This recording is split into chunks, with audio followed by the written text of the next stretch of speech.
Newcastle United lost the dreaded derby against Sunderland 2-1 at St. James's Park. Not only that, but are we not also knocked out of the Champions League 7-2 by Barcelona and also out of all cup competitions? We have 7 games left to go. Is there light? Is there light at the end of this tunnel? Well, find out right here on Toon Tactics TV, folks. Brilliant from Schar. And now Murphy can take on the shot. Fabian Schar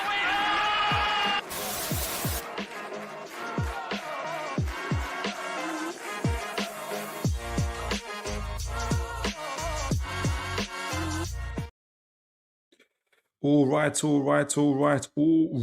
How are you all doing?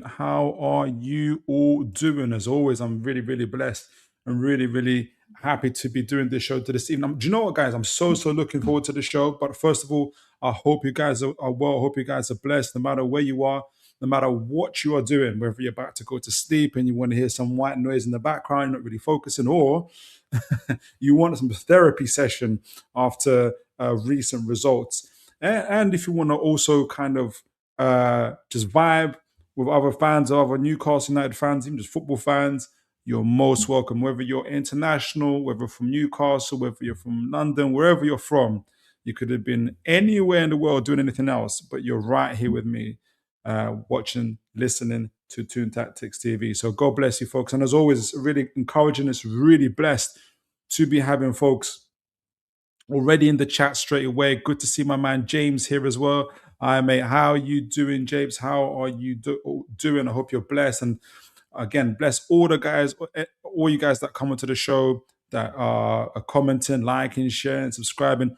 I'm super looking forward to the show, because I don't know if I'm going to be able to fulfill. I created about 50, 60 slides, guys. I created about 50, 60 slides. I'm not going to be able to cover all of them, but essentially we are gonna obviously give a reaction to the Sunderland game. We're then going to move on to talking about the transfer strategy, as well as all the transfer news, but also be doing some still be doing some real kind of in-depth look at some scouting profiles as well. That's why I said 50, 60 slides. I got carried away, guys. I got carried away. Articles after articles are coming out. Bruno news, Tonali news, but also just scouting the players that Newcastle are looking at, seeing if they match. And this new kind of toolkit that I've got, this new resource, the data MB stuff. I've fallen in love with it. That on top of the tactics board I've got, I feel like I can give you guys a better show, and I've got a better camera, and I'm not scared it's going to cut off anymore. So that's that's really good. So I'm really looking forward to that. But I've got you guys. To. So forgive me in the show, yeah. Even though I'm thinking to myself, I'm going to leave some stuff for the next show, I know I'm going to be tempted to cover it. So I might zigzag through different parts. So stick with me, stay with me. Your views, your comments are super important. But I'm very, very blessed also to have, he's not a special guest anymore. He hasn't been that for a while. He's a friend of the channel, to also provide his incredible insights, substantive insight, and to hopefully also keep and guide me on the right place as we somehow try to troll for 50, 60 slides. We'll see how it goes. But you guys all know him. You always ask for him. And I'm very, very blessed to have him on the show. Please welcome our man Mitch from Where the Owls Sleep. How are you doing, sir? How are you doing? Yeah, doing all right. Life in general is good. Football-wise, not so great in a minute, but hey, we're going to get into it. As always, thank you for having me. Big up the chat. Big up Philip. Love being here as always. Pleasure. Always a pleasure. It's an absolute pleasure having you, sir. And look, I don't know if you heard, I got carried away preparing for this show. I probably created enough material for a couple shows, but I got carried away. There's a lot to talk about. There's a lot of information, transfer-wise, lots of players that we're linked to. And I was thinking of you when I'm doing the show, because it connects. A lot of the stuff we're talking about connects with what I said in the previous show. So I'm really, really keen to get your insights on a few things, to get your feedback on a few things as well. But because we must and we have to, we're going to talk a little bit about the Sunderland game. Now, folks, I want you guys in the chat. Obviously, Mitch is going to give his views. I want to hear you guys' feedback, what you're saying. We've got a lot of Geordies, that listen to the show, watch the show. And look, when you come a Newcastle fan, I don't live in Newcastle, obviously you can hear from my accent, but it must be tormenting right now for you guys in Newcastle right now. Obviously, your rival's only 12 miles away. Some of them obviously in and amongst us as well. So let me know how you're doing. Let me know how you're feeling. What's the feeling in the city? What's the feeling in the town? Let me know. Mitch, I'm going to get your feedback in a moment in terms of like what you thought about the game itself. And we're not going to dwell on it too much because it's happened, right? And because I actually want to connect it to a wider situation, obviously, in terms of the 7 games that we have left. And I'm gonna kind of, because we've talked about it privately as well in terms of where it could lead us and what could happen. But to go forwards, we kind of have to go backwards. And I've got a few graphs and stuff like that that I've put together and kind of reviewing Newcastle's season so far, which I think is kind of it's kind of reflective of what's happened in this game. So, look, the most important metric in the game is 2 goals to 1 to Sunderland after we once again went 1 goal up in a game. I'm even. I didn't think I'd be angry. I'm beginning to get angry when talking about it. But we're 1 goal up again in the game, and I think part of why I'm angry, Mitch, and I hope you don't mind me saying, that's like, I felt like maybe a week, 2-3 weeks ago, we were out of this Champions League race for sure. Like we were 8-9 points behind. I just was hoping Conference League, let's see how we do. We've beaten Chelsea and we've beaten Man United with 10 men, by the way. And Man United fans still haven't gotten over it. And so you're talking like, hey, if we win this game, we're like 3 points behind Chelsea. We're like, Chelsea have lost, Liverpool have lost. No one can be bothered to win anymore. Sunderland at home, what an opportunity for us to turn it around against, our bitter rivals. But it didn't turn out that way. My last parts I want to add to before I get your feedback, and I want to just, if I get time to just view a particular highlight, because it does connect to the graphs and everything else I'm going to show a little bit later, is typically we won't wind up through one of our biggest strengths, which is our press. By the way, Voldemar got the goal. I think got the assist, actually. Gordon took it exceptionally well. We overall, apart from bits and bobs, that first half was ours, like in terms of kind of overall performance. And then the second half, the highlight I'm going to show kind of epitomizes everything, so I'm not going to say too much. All I can say is that we disintegrated. That's the best way I can put it.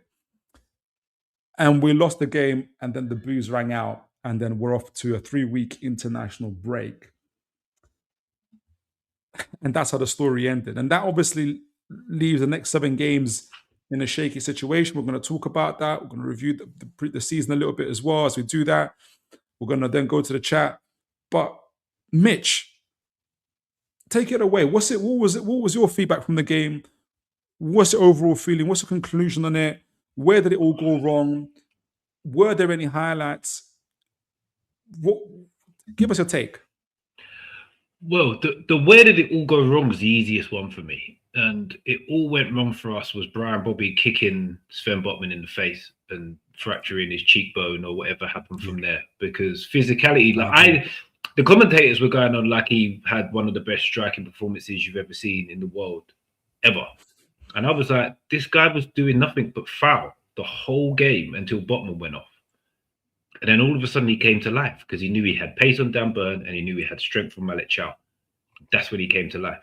And he did a similar thing in the first game. He got away with a foul that hit someone sort of knee height, stud's knee height. He got away with it and he came to life after that in the first game. That's where the game changed for me.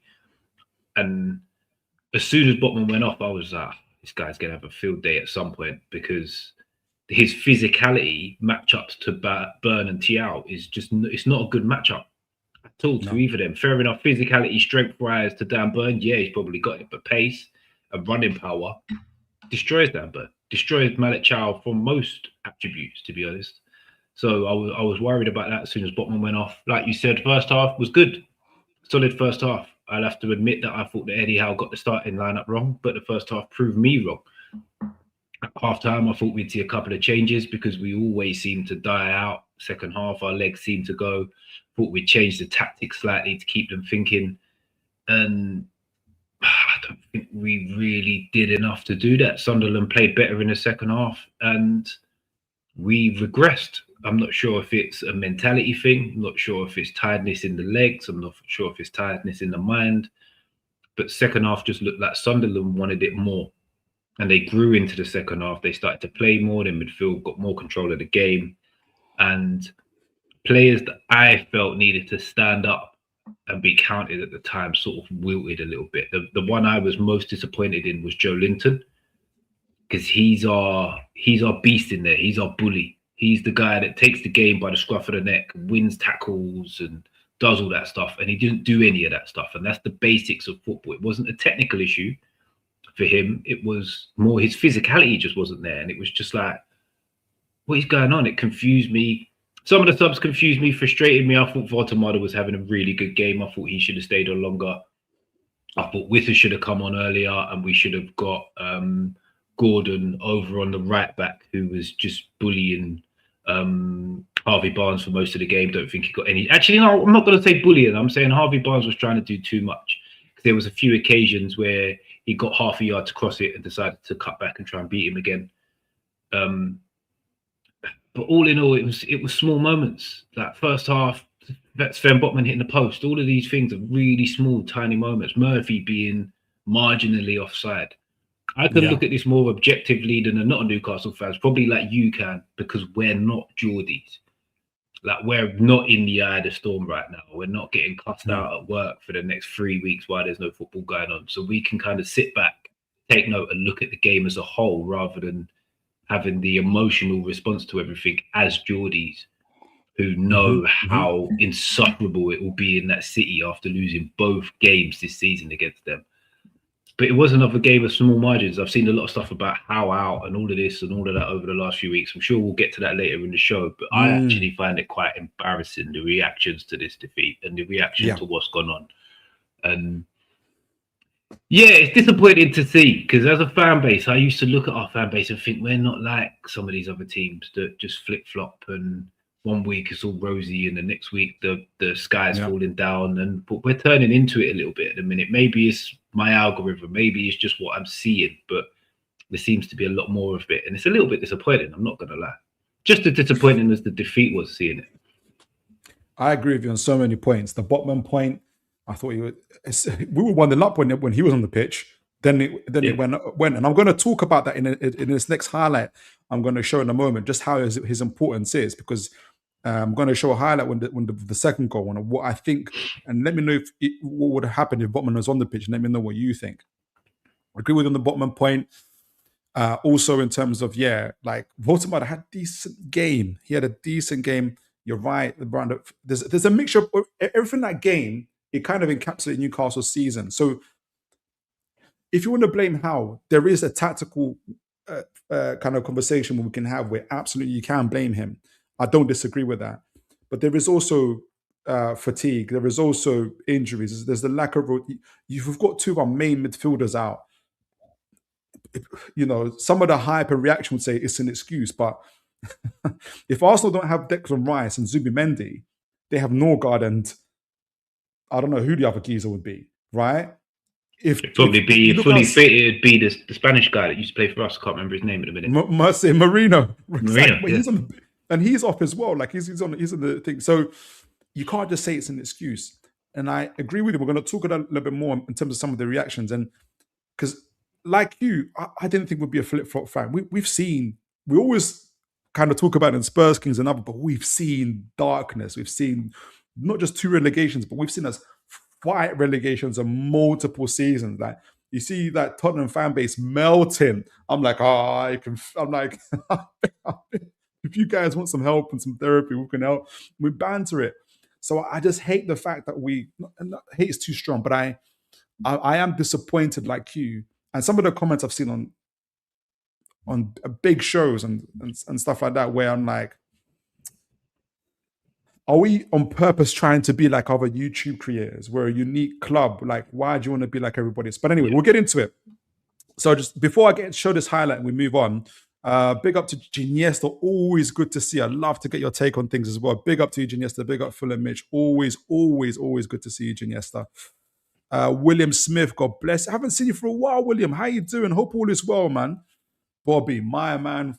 Bobby, another friend of the channel. Good to see you, sir. Bobby says, big up Mitch and Philip. Hope you all are well. God bless you, Bobby. Mitch, my record is in it is is in tatters. Yeah. I was looking forward to a Chelsea 2012 performance. That's from us. He thought we could beat Barcelona, and he did. He actually really did. It looks like he thought we'd go on and win it. He did. He had us as dark horses. It looks like the Sunderland part of the prediction is correct. I didn't catch the Sunderland prediction. Bobby says, to be fair, I did say you needed to get past Barcelona. You did. Like, you thought if we got past Barca, then we had the momentum would have been too strong. And then the thing is, we would have had Bruno back, Miley back, Tino fitter, and you're just thinking, I don't want to say it, but it's looking crazy. It's looking crazy. So William says, halftime, Mackham's manager made adjustments and Eddie's staff were clueless to counter. Happens far too often. How many times do we lay an egg in the second half? I've never heard that expression before. But I absolutely hear what you're saying there. Chris Coates, God bless you, Chris Coates. I haven't seen you for a while, Chris. Says Eddie Howe out. So he's very firmly in the Eddie Howe out camp. Janessa says, I've seen some tactical issues from 3 years ago that hadn't been addressed. I like Eddie, but there's too many tactical shortcomings. That's Janessa. Let me know, like, if you can, Janessa. I would love to hear, like, more specifically what you mean. Janessa says, managers at this level need to be, he's about to say, actually, managers at this level need to be adaptable and have different systems in their locker. Eddie is unfortunately not that. I disagree a little bit on that. I rate Ginny highly. Me and Ginny have had a few conversations away from streams, on DMs and stuff like that. I rate his football knowledge highly. But I just can't agree on this point that Eddie only plays one system. And it confuses me when people roll it out time and time again. We've seen him multiple systems on multiple occasions. And it confuses me, this one system thing. It really does. And it's a little bit like the conversations around, I don't know if I've talked to you about, like, for instance, like around Voldemort. We never get players around Voldemort. It's simply not true. We actually changed our whole way of playing through the center, playing out, like, and it was costing us games playing that way because he's just simply not strong enough to hold off attacks, So, but anyway, I'm going to digress in a moment. So, but let us know your thoughts. Like, keep sending them in. Good to see folks as well that got an international break. So let's see. All right. So this is the second. So this is the second goal that Sunderland score, and the reason why I'm using it as an example, because I do think that this is, in my view, it's a snapshot of what we've seen in Brentford at home, we've seen against Everton at home, we've seen against Chelsea at home, and it's too much of a pattern. Now, unfortunately, I didn't get the first 10 seconds of it, right? But essentially, we were just on the attack, and Sunderland about to about to hit on us in a transition. Keep an eye out on Joe Linton here, and it's good that you actually mentioned him. You got Joe Linton here, and obviously you've got Willock, and then you've got Jacob Ramsey. Now, the Sunderland player between Joe Linton and Willock is the man who's eventually going to get the ball that doesn't straight away lead to the goal, but it leads to the problems that are about to happen in this game. And my main kind of issue around it is just how easy it was to get past. And you're going to see some other things in this as well. So I'll kind of slow playing it, but just keep in mind. So he's already drifted. He's past Jacob and he's past Joe Linton. And look at the space here already. So Yeah, go on. like from when you initially started the clip, yeah, Visser and wasn't even in shot, and Tino Livramento would have still been like on the far right of the screen, and you've played probably about 2 seconds of footage. They've both made up 10, 15 yards. Joe Linton and Willock have made up about 4 yards between them. And the man's drifting into this space. Yeah. Tino does that, but he also doesn't cover himself. Yeah, what he does at the end is embarrassing. Was just mad. And the thing is, Tino does this all the time. This isn't a one-off for Tino, by the way. So he's about to break it. He's about to break it to the man that's drifted past every man here. All right. Right? So keep in mind, he's already passed Joe Linton, Willock. Now, Tino, like you said, Mitch, rightfully said, he's made 10, 15 yards. All right? Why on earth he doesn't go towards him, I have no idea. But he continues running towards this space where nobody's going. There's Broby here surrounded by Chow and Byrne. Leave it to Chow and Byrne. You're one of the closest, probably the closest man to this guy here. Lewis Hall's obviously following the other runner. And you're going to see some other stuff here. But he doesn't do it. So then all where it ends up is now, you've got almost like Livramento's still about to join these two. I have no idea. And he's still pushing forward. And now you've got another Sunderland player joining in him here. Lewis Hall can't get on side with the other player. He's caught him on the transition. Joe Linton and Willock are fully out of it. Right, they're gone. They're fully out of it by this stage, right? So now the chance is gone, and he just lays it off really easily to the guy that's next to him there. Had Livramento at least been able to push him over to the other side, it would have left Byrne at least in a one-on-one situation with this guy, but he doesn't. Now you've got 3 Newcastle players in close, compact situations here, and a big empty space for the Sunderland player to come from. Now, thankfully, the pass was thankfully. At that stage, the pass was too heavy. He pushed him out wide. So now you've got 4 Newcastle players in the penalty box, other players about to join in with 3 Sunderland players there. Joe, this is where Tino, and this is not the first time Tino's done this. I remember doing reviews against Bournemouth last year. There's been other times where Tino's does this.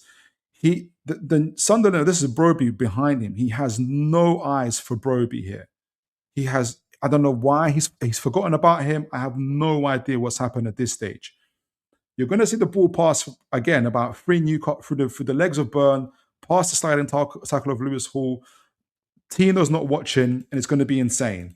So you're about to see it. Now, remember at this stage, there's 3 Newcastle players here. 3. Right? Here we go. Pass 1, 2, and look at Livramento. Oh no, there's Broby right in front of me. So not only does Broby have 1 shot, has time to take 1 shot, he then has 2 shots. And it's 2-1, and the game is done. Do you know what? Can you go back to when the ball, Enzo Lefebvre kind of takes his first touch? Enzo Lefebvre is the one that crosses it. Okay. Oh, I forwarded and put further back. A little bit further back. Here. Even here. No, keep going. So keep going a little bit more. Here. Stop that there. So here is where the problems fully start. And it starts from the midfield. Because Sadiki, who's the one on about the penalty spot now, should be picked up by a midfielder, which then allows Malik Chow to be in between Dan Byrne and Tino Livramento, which then solves all of the problems that follow on from here. But because neither Willock or Joe Linton get anywhere near their midfield man, Malik Chow's now pulled onto Sadiki and everything's out of position. It's embarrassing still from Livramento and everybody else involved. Dan Byrne as well, for me, doesn't do very well here either. But the problem is the midfield haven't done the work to get close enough to the man so that Chow doesn't come out to try and block the cutback. Someone needs to get on him quicker. Sadiqi's been on the full match as well, by the way. This isn't a guy that's come off the bench and just got extra legs. Willock's the guy with the fresh legs. Like, so why is he allowed to be in this space where it pulls another player out of position and then causes all kinds of havoc in the penalty box? It's just not good enough. No, I agree. Big up, Adrian. Good to see you. God bless you. Evening to you, Adrian. Always a blessing to see here. Bobby says someone needs to pay the price, and that seems to be what people are kind of going at. So, folks, let us know what you think about all this. Now, remember, keep in mind, Newcastle conceded obviously by this transition. Lots of individual errors that myself and Mitch has highlighted. Do let us know what you think about that. It actually is a really, really good segue into what I want to discuss with you, Mitch, in terms of we've got the next 7 games going forward, right? We've got 3 weeks off now. We've got some people. I haven't got to see who's gone on international duty just yet. You might know, but essentially we've got 3 weeks off. But even in then that 3 weeks, we've got those that are on international duty come back after 2 weeks, and they've got another week off, right? So we've got 3 weeks off to address all these type of things and more. I wanted to kind of add a few things in terms of what's been going on during the seasons. To go back to go forwards, to kind of answer the question in terms of how we are going to be going forward, right? Janiesa says the idea behind the 4-5-1 flat mid-block is that it allows us to jump up to press in a man-to-man when opponents pass backwards, but there's more cons than pros with this. I don't think we're played in a 4-5-1 mid-block though. I had us in a 4-4-2. I feel like we've been playing 4-4-2 out of position more and more. But there's more cons than pros with this. So let me big up to you, Virginia. So let me in terms of that as well. James says, okay, Eddie will be removed until the summer if the club have chosen to do it, but we need a manager that can do a seasonal Champions League position, so not Crystal Palace or Fulham manager. Says James. Genius says Siddiqui picked up a space behind our flat midfield 3. I don't even think midfield 3. It wasn't supposed to be flat either. Like I think they were just tired. That's a system issue rather than individual midfielders issue, in my opinion. I hate Iniesta. I think for me, I've picked up a lot of individual errors in that. I don't think it was meant to be how it's turned out to be, in my opinion. And another thing that it ends up in that situation. If you look at where Ramsey starts to move, he's way too high up. But in Ramsey's defense, he's not a 6. And he did it very well at Chelsea. He did it well for the majority of the game on Sunday. But that's what happens when you're not a 6. You drift. You're looking to get on the front foot. As an 8, you want to get forward. You want to put pressure on players. You don't just wait for the man to come to you and then pick up the man. A natural 6 would do that.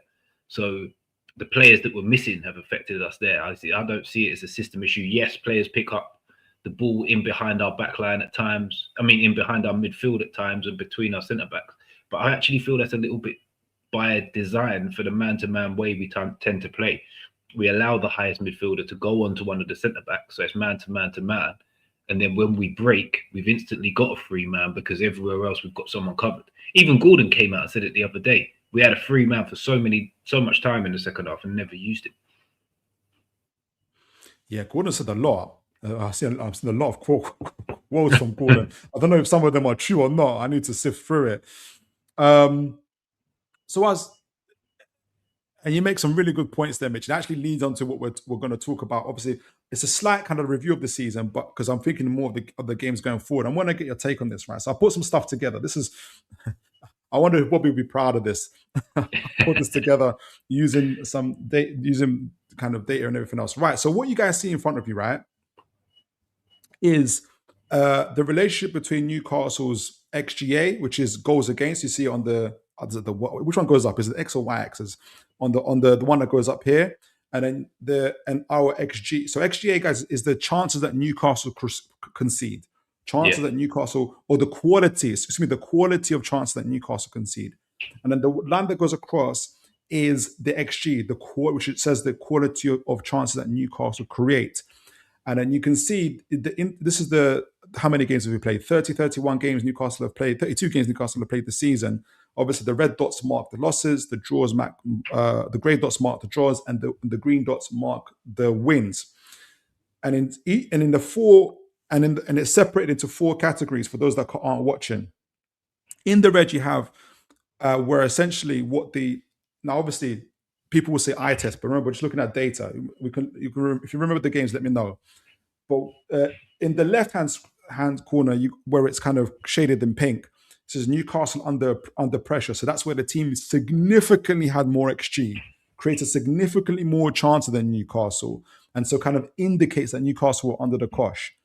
On the right hand, on the yellow bits, is end to end, where both Newcastle and the oppositions created a lot of chances against each other. So kind of indicates it was an end to end game.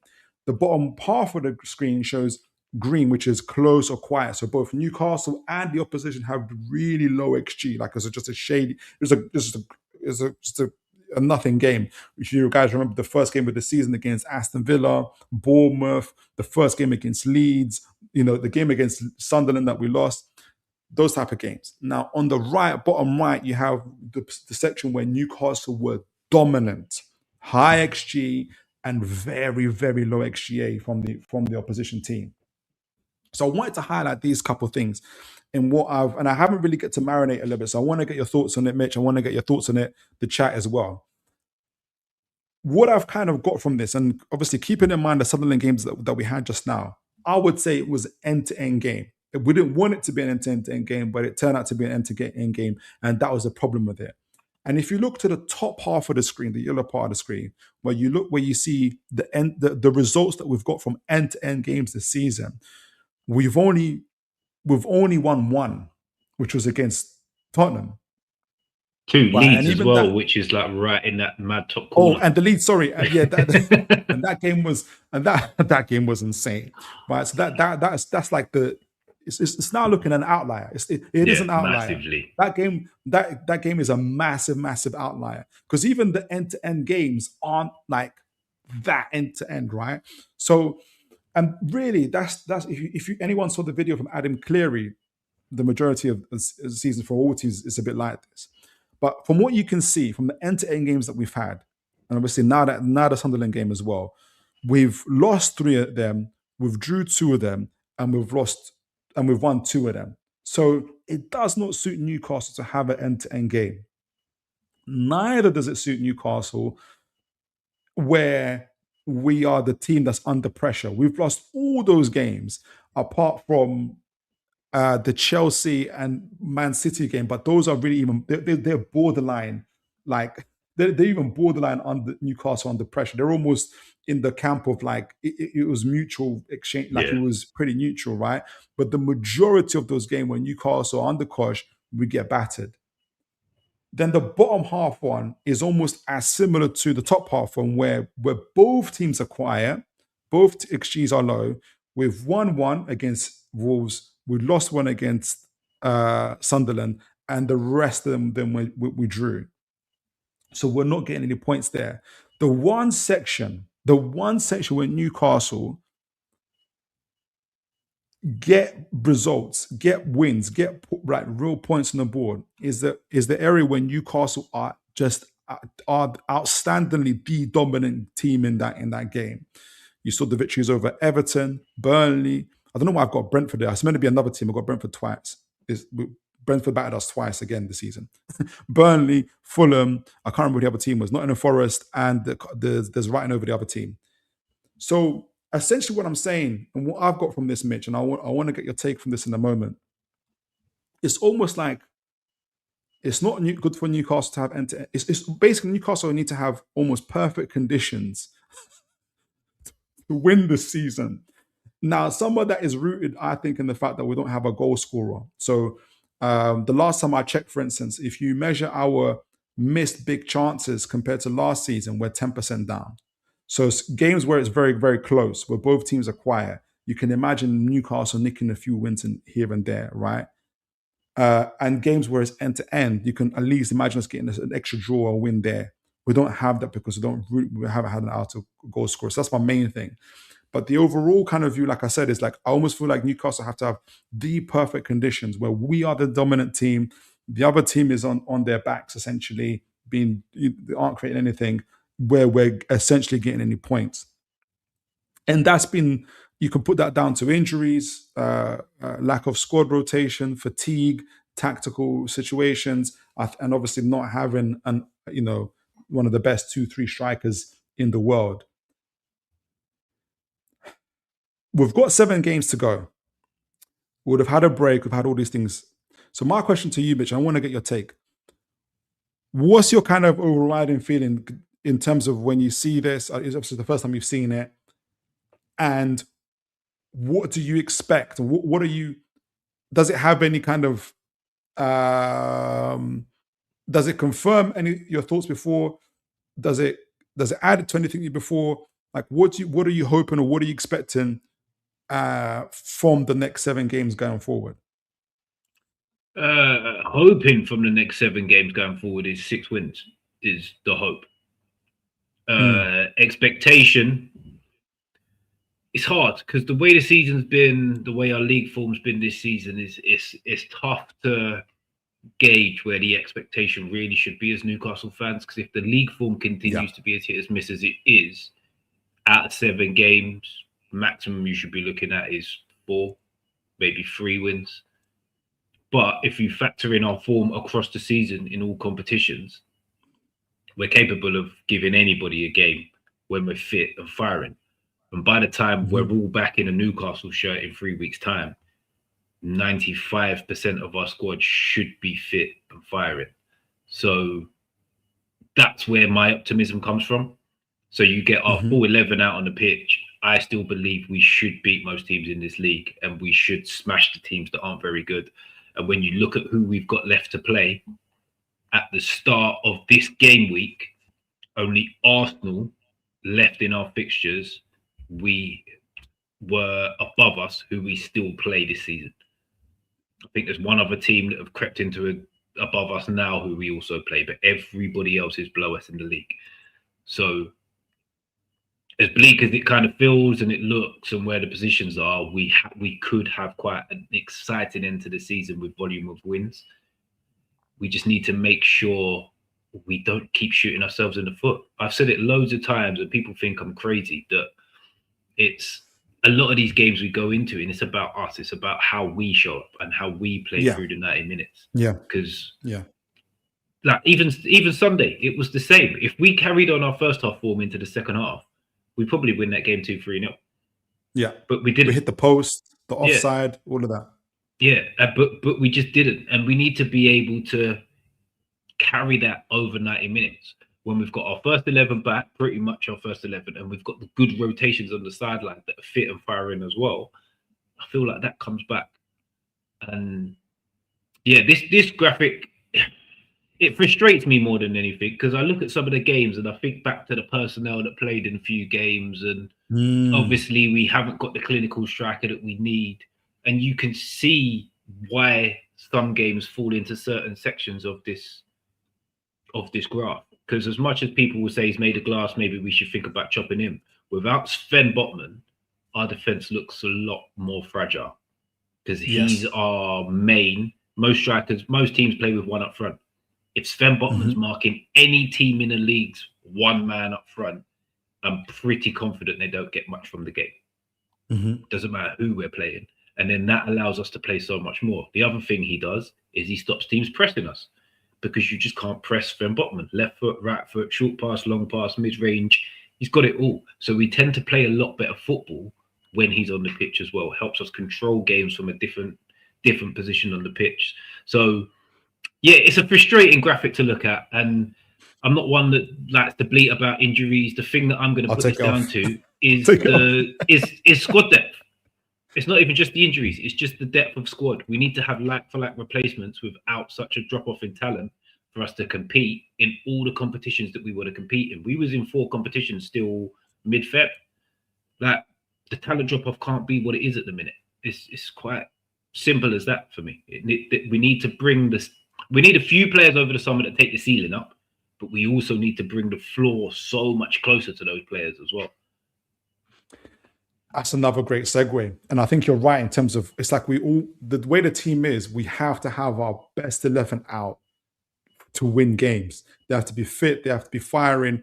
It's almost like the only way we're going to win. And it's not enough in terms of the quality gap that we've had. I did a show ages ago when we talked about where the quality depth is for us, and it's lacking in a lot of departments.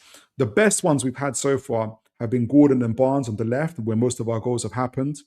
Yep. From the front line. Our best rotational system is in the midfield, but it's still a little bit questionable. So I still have, for instance, Miley and Bruno, which I like. Jacob Ramsey has just emerged, for instance, but you still need. But Willock could flashes here and there, but after Tonali, Bruno, and Joe Linton, it's still a bit problematic. And then obviously in the defensive areas as well. And it leads me on to.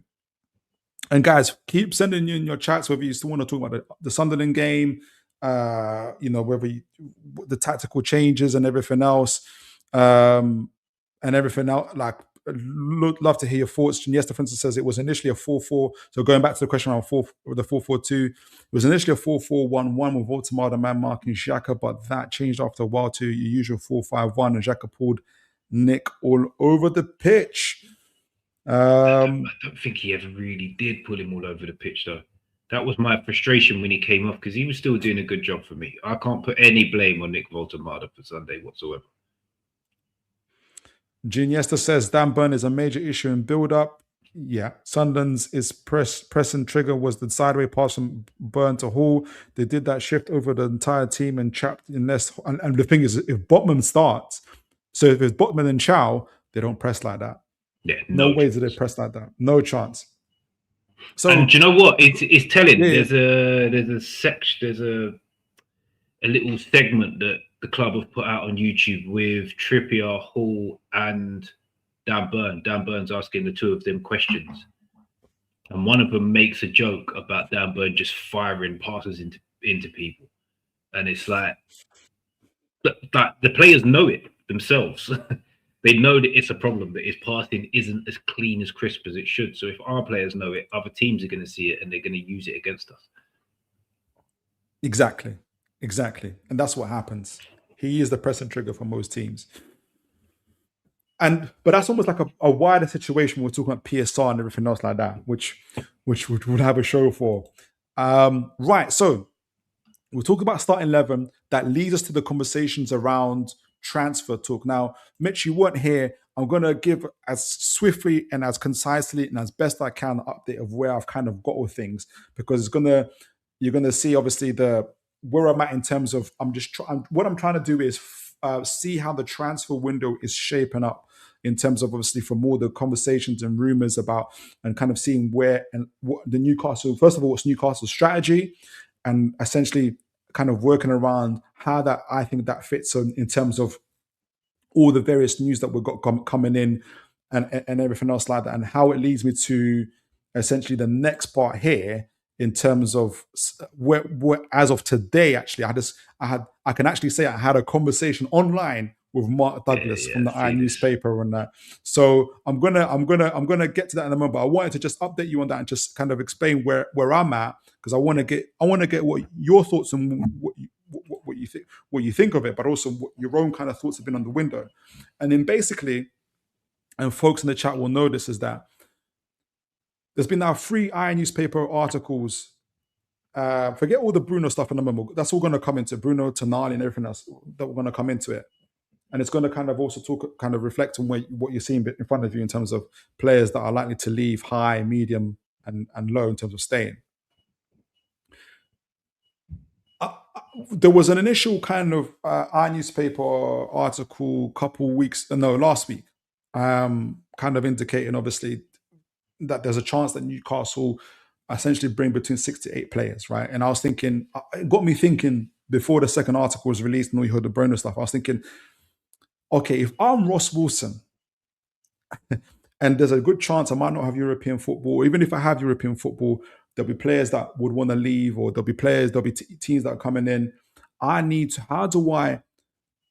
You can only control so much, but now the word is what they're using actually is be front-footed about it. So you've got to have a strategy. You've got to be proactive. How would I do it, right? And I was thinking from my point of view. Some of this might be confirmation bias, some of it's not. So in my mind, I thought, okay, to avoid the Isak saga, to have good recruitment to replace the players that we've lost, but also to add to the squad. I've got to come up with a system for the players that could leave, right? So our first 11 players, where I'd say, now I gave a number to it. I don't think Ross Wilson is working to necessarily a quote. So I thought the maximum of players I would leave, the first team players, anyone from Bruno, whether it's Tonali, whoever it is, whether it's Gordon, is two like main players. And it will be on a kind of first come, first serve basis with rival clubs saying, okay, whoever matches our valuation first, you can have that player. After those two players leave, we're not selling any more players. You let the buying clubs know that. You let the agents know that. You let the players know that. So everybody knows what's the deal with. So you can avoid the whole Isak situation of you promised me this, you promised me that, you left. You still might have it, but you're on a stronger footing to say no. This is what the situation is. Some of this was later confirmed in the newspaper article by Mark Douglas when he was saying there are, people are looking at Tino Livramento, they are looking at Tonali and others. We're going to get to the crux of those. But what he said is they can't let all their players leave, which again kind of goes back to what we're saying, which is true. So I thought, okay, this is it. And then literally following that, we had the whole Bruno drama that kind of unfolded since last week, and Man United fans are so excited. It lets you know that we've been rating these players for ages, but people have been like, "Oh, he's not as good as Declan Rice." But now all of a sudden, they're world-class players. But anyway, that aside, and that Bruno drama kind of confirmed other things I had from it, because obviously it was released by Reuters out of full, and then this first, which is like if anybody knows what Reuters are, they're like a major established media. They're not no footballing transfer. They're like a major news outlet, right? And plus, it was from the same kind of guy that released the Bruno news when he came to Newcastle, right? But it released I was more interested in the other things that around the article that was said, which was, and it followed up, which was. Newcastle had said to they were saying obviously that Bruno had agreed personal terms. My take on it, there's two truths actually come out of it. So I do think that Bruno's talked to them. I think they're window shopping Man United, and they're simply saying, "Hey, we're interested in you. If we do come in for you, number one, are you interested? Number two, would you take this contract?" I think he said yes to both. However, they haven't made an official approach to Newcastle. One, because there's lots of midfield options for them in the market for cheaper options, right? Or at least more value for money, right? Tonali's younger, and you'll still pay the money, whether it's Anderson and Wharton. So I think they're shopping, and I think going back to what I was saying in terms of Newcastle having like a number of players they'll let through. There was something that came from the article from the Reuters and other kind of articles that then also confirmed by the newspaper, which was they've said to both Bruno and Tonali, only one of you can leave, right? So now, then what turned out from all the newspaper articles, they're all fighting amongst each other by intermediaries and agents saying, no, this team is more interested, no, that team's more interested. So all that's come out. And then the newspaper article came out and said Newcastle have said there's been they don't know about this. No one's really approached them like officially, which I also think is true. I don't think nobody's approached them directly and said, I don't think Man United directly approached Newcastle and said, how much do you want for this player? I think because they're not quite ready to make that bid yet. I think they're still looking at Tonali, Wharton, other players, but I think they've got some sort of understanding with Bruno in terms of this is what the fee is. I also think they've got an understanding of Tonali and other players they're looking at. So it's like this is like a natural thing, but the media have taken it over. Anyway, I've said all of that to say this. Going back to Ross Wilson and how the window is shaping up and how I'm kind of viewing the transfer window going forward.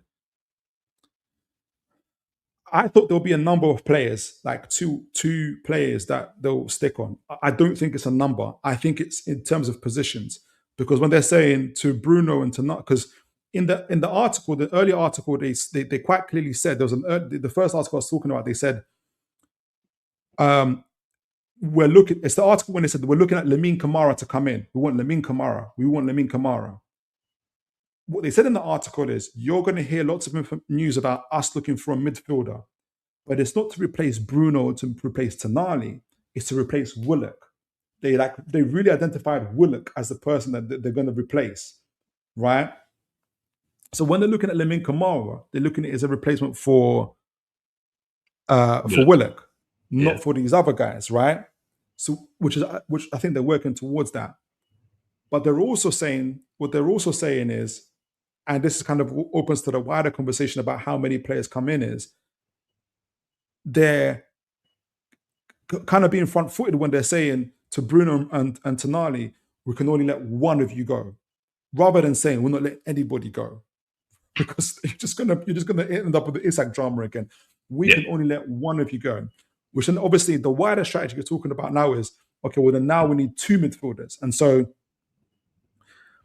there's a couple of things. And obviously I did a show where we covered we covered Lamine Kamara. There's another kid called Chema Anders, who's really good from Stuttgart. I won't go over that too much, but I guess my initial question to you is, before I lead off to here, because my mind has been expanded a little bit more, is what do you think of what I've said so far?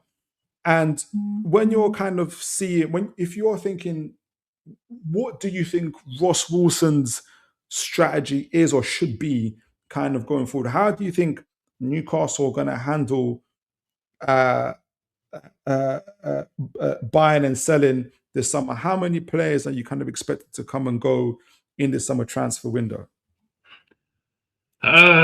Numbers wise, I'm not sure. There's a lot of noise, and a lot of what you said is just regular stuff that happens in football from day to day. My main thing on this is Ross Wilson, your team, your guys, be on the front foot. Do the same thing these teams are doing. Have the conversations we need to have with the players who are with us and their agents. Find out exactly what their intentions are and plan for it. Because players can force a move. Players can want to move. If we're not in Europe, I expect a few players to potentially want to move. But just make sure we're ready to pull the trigger either just before they go or just after they leave, so we're not scrambling around. Make sure the guy that you actually want is lined up. Let's get someone we want in to replace whoever it is who goes. I'm now in a boat of show me what you're all about to these guys, because the players themselves, we have some fantastic players. But are any of these players irreplaceable? No. Like, the jewel in the crown was Alexander Isak. He was the most irreplaceable player we had. And that is statement of fact. Tonali is fantastic. One day he'll probably be looked at as one of the best midfielders in the world. Is he that right now? No. So for me, he's replaceable. Bruno, again, fantastic player. I love Bruno to bits. He seems to get the fans. He seems to get the city. He seems to get the vibe. He's got all the passion that we all love. But if he leaves as a footballer, is he replaceable? Yes. Sven Botman's the only one that I would worry about, and Lewis Hall are the only two that I would worry about that we would struggle to get replacements in and around a similar level. So for me, outside of those two, I'm quite happy for the players who want to leave, as long as we're ready for it.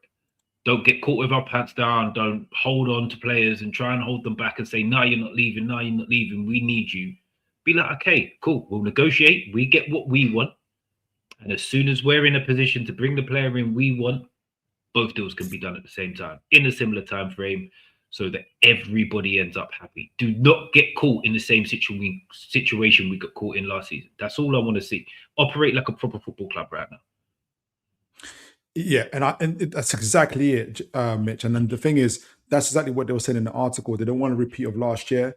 They want to be proactive. They want to not be caught in an Isak situation, and they want to set the tone. I think that's partly why this whole Bruno stuff kind of ended up being where people have noted that, bro, it's no longer Newcastle holding players back, but now it's Bruno and Tonali fighting each other to leave, essentially, or to kind of get their moves, which is it's eventually going to fall back to Newcastle anyway. Like they're still going to blame Newcastle, but that's the situation. I couldn't agree with you more in terms of being able to find replacements.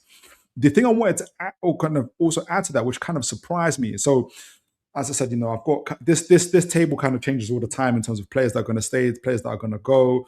So, I note here as well, and I want to add to this, and this is gonna kind of go in terms of thoughts in terms of the amount of players that could go or could stay, right? Because I didn't think when they kept on saying 8 players, I didn't think that. I did this thing. I didn't think. I thought that I. So I thought, for instance, the likes of Schar and Trippier are going to stay because we've got so many other changes, and because in terms of we already have to get. If you leave them aside, we still have to buy 6 other players. It's still another big turnover of players, right? So I didn't think, like, for instance, if Tino goes, so for me, Tino's almost like a dead on to go. Yeah. And then Trips also goes. That means you need 2 right backs, right? So I didn't think they would do that. But you're going to see this news article from Mark Douglas released, and you're going to see my interaction with him. And it kind of opens up a wider situation, not only in terms of the transfer strategy, but in terms of Eddie Howe. Is he gonna evolve? Is he not? Hopkins, Ross Wilson, and kind of how we're shaping up and how we're kind of viewing this particular summer. So for folks that don't know, Mark Douglas released a 3rd article, I think it was today or yesterday, I can't remember now, where in this article he kind of talked about obviously the 5-6 players that are first team players that could go, kind of reviewing the kind of season itself, obviously Eddie Howe's performances. Is he going to stay? Is he going to go? And I see a few articles misquoting, or not misquoting, but using this particular quote from this article to kind of fit a different agenda, where the quote is, it's not the end of how they view us. Is they feel that the owners back Eddie Howe, and that it's not the end of the road, but it's what's the word? They're meeting the crossroad. It's not the end of the road, but they're at a crossroad. But when he said that at a crossroad, from what I remember, it's in reference to what the owners and how their plans are for the transfer window. Looking at, and it kind of indicated to the situation with Trips and Schar.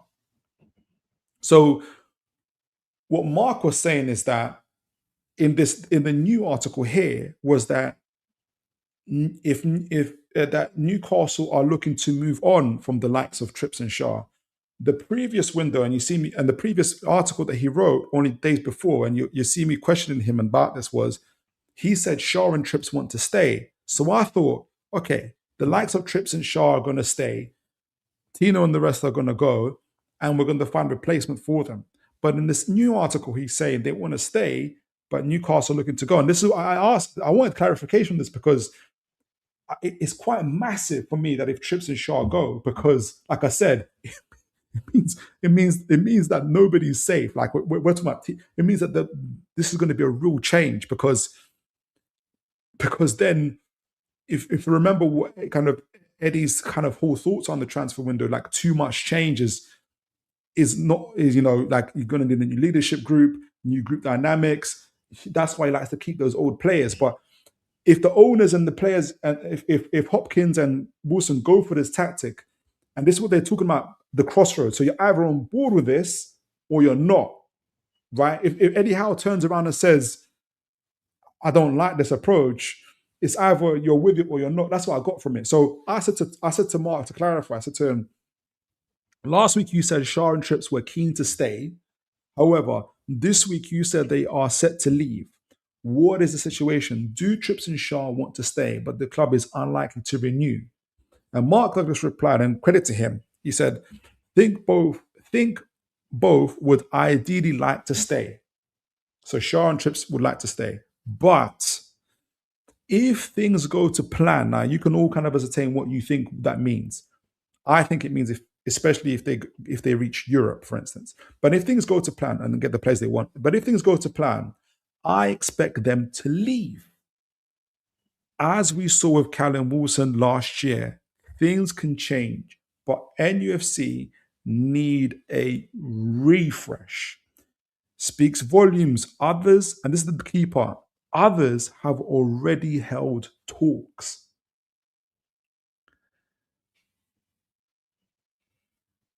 Mitch, on what I've said and what you were kind of reading from this article, what do you get from that?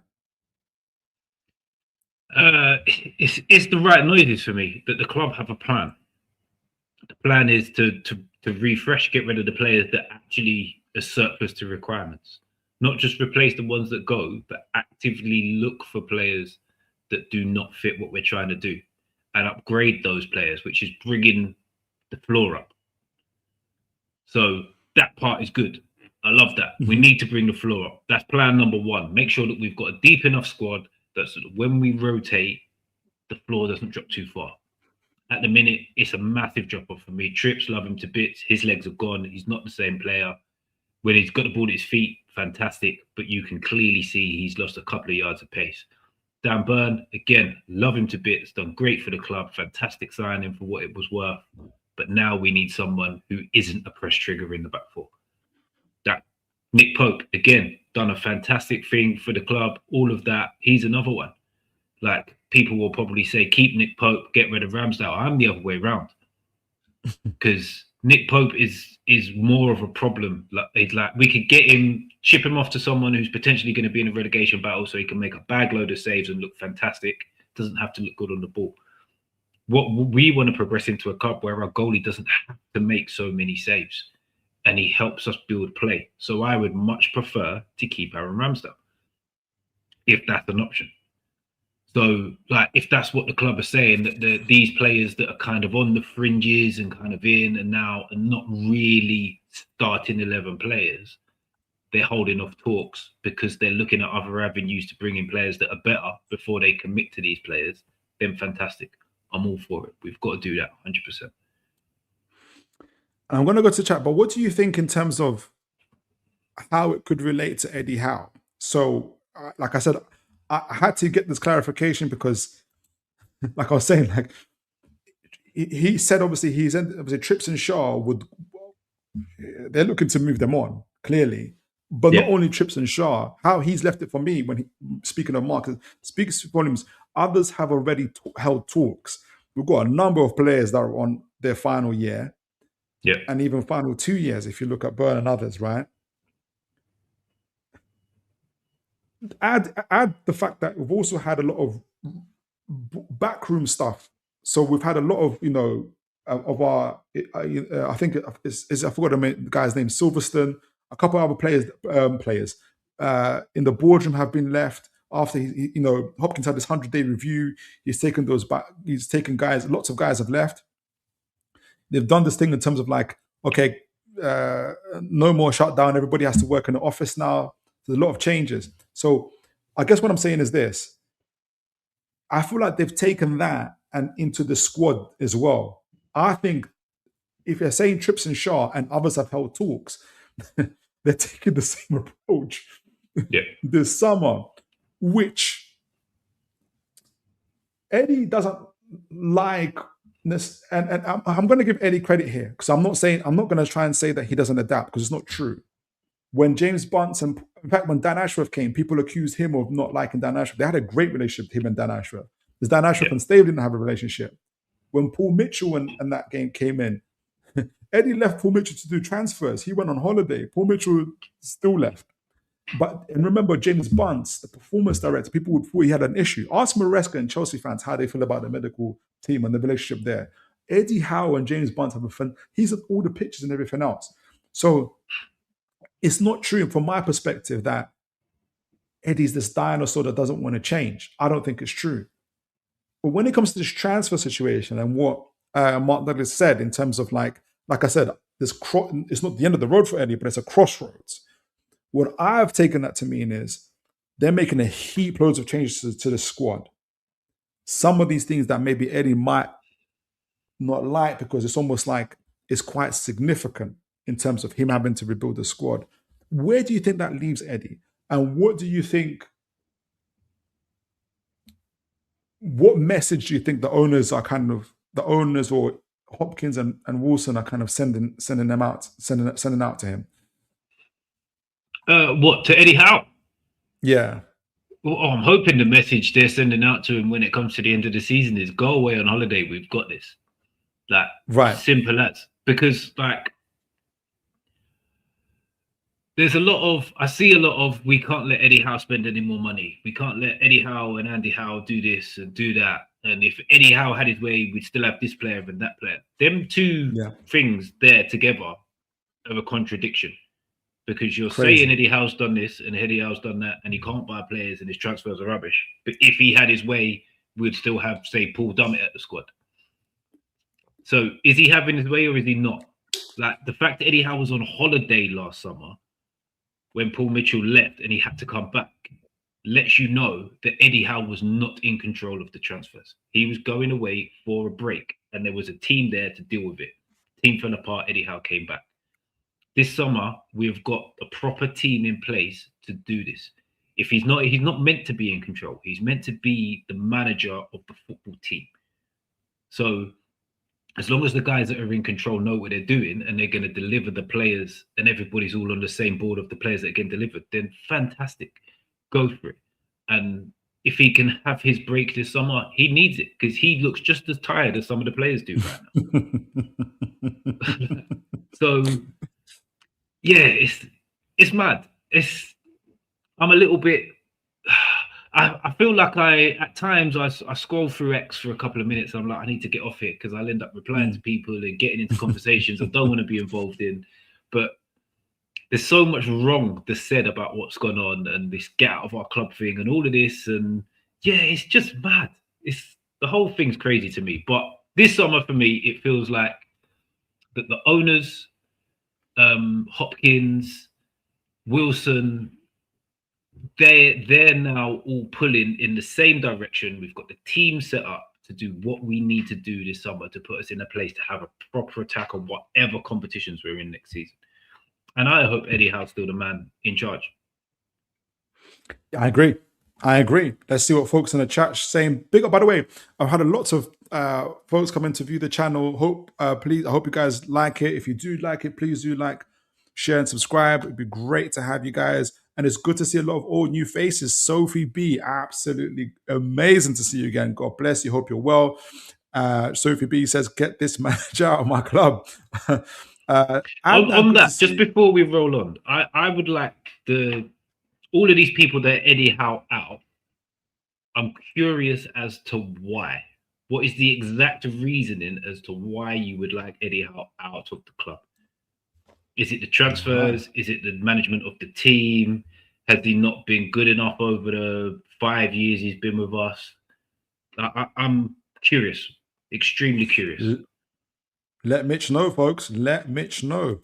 I'm going to read a few of the chats before we get into some scouting profiles, and I'm going to, in fact, yeah, let's do it. I was going to leave I want the folks in the chat to let me know if, I'll do it this way. I was in two minds there. Adnan Ali, good to see you, sir. God bless you. Chips and Schar will not leave. How will divorce his wife? William says, easy solution is get rid of the manager. So we've got a few manager out. Sejinesa says, we need a major overhaul and Howe needs to get his ultimate power taken away from him if he stays. Why?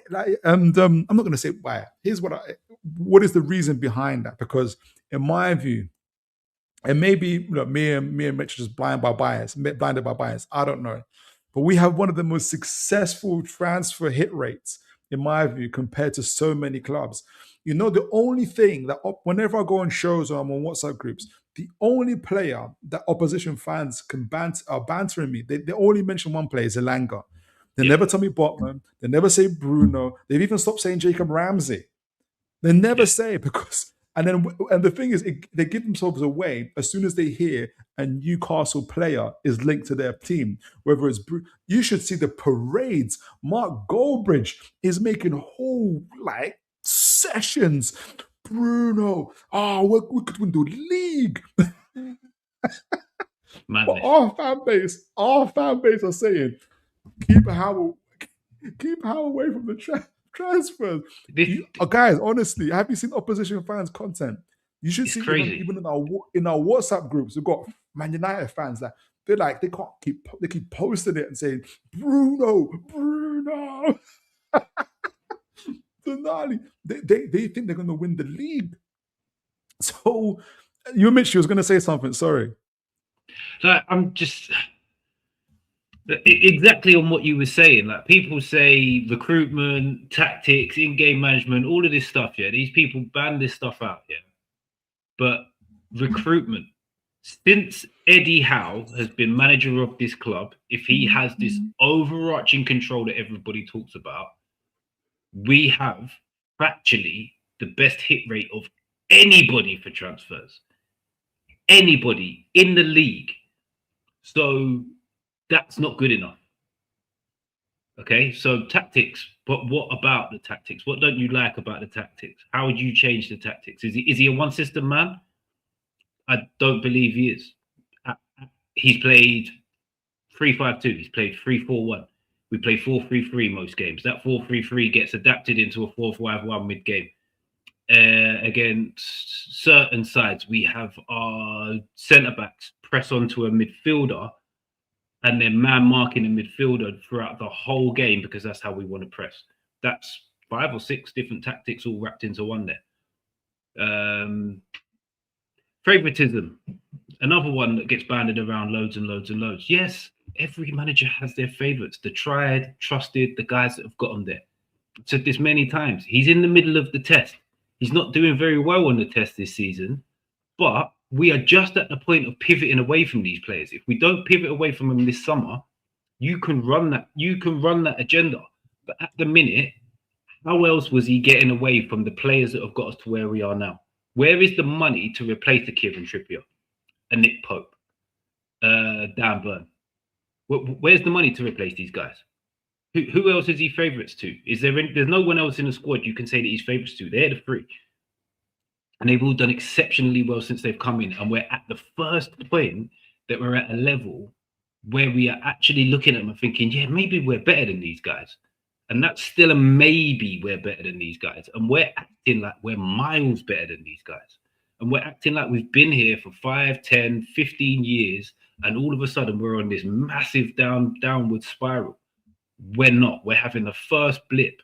No matter what you build and what you're aiming for in life, it's not always going to go in an upwards trajectory. You're going to hit bumps. You're going to hit cracks. You're going to slide down a bit.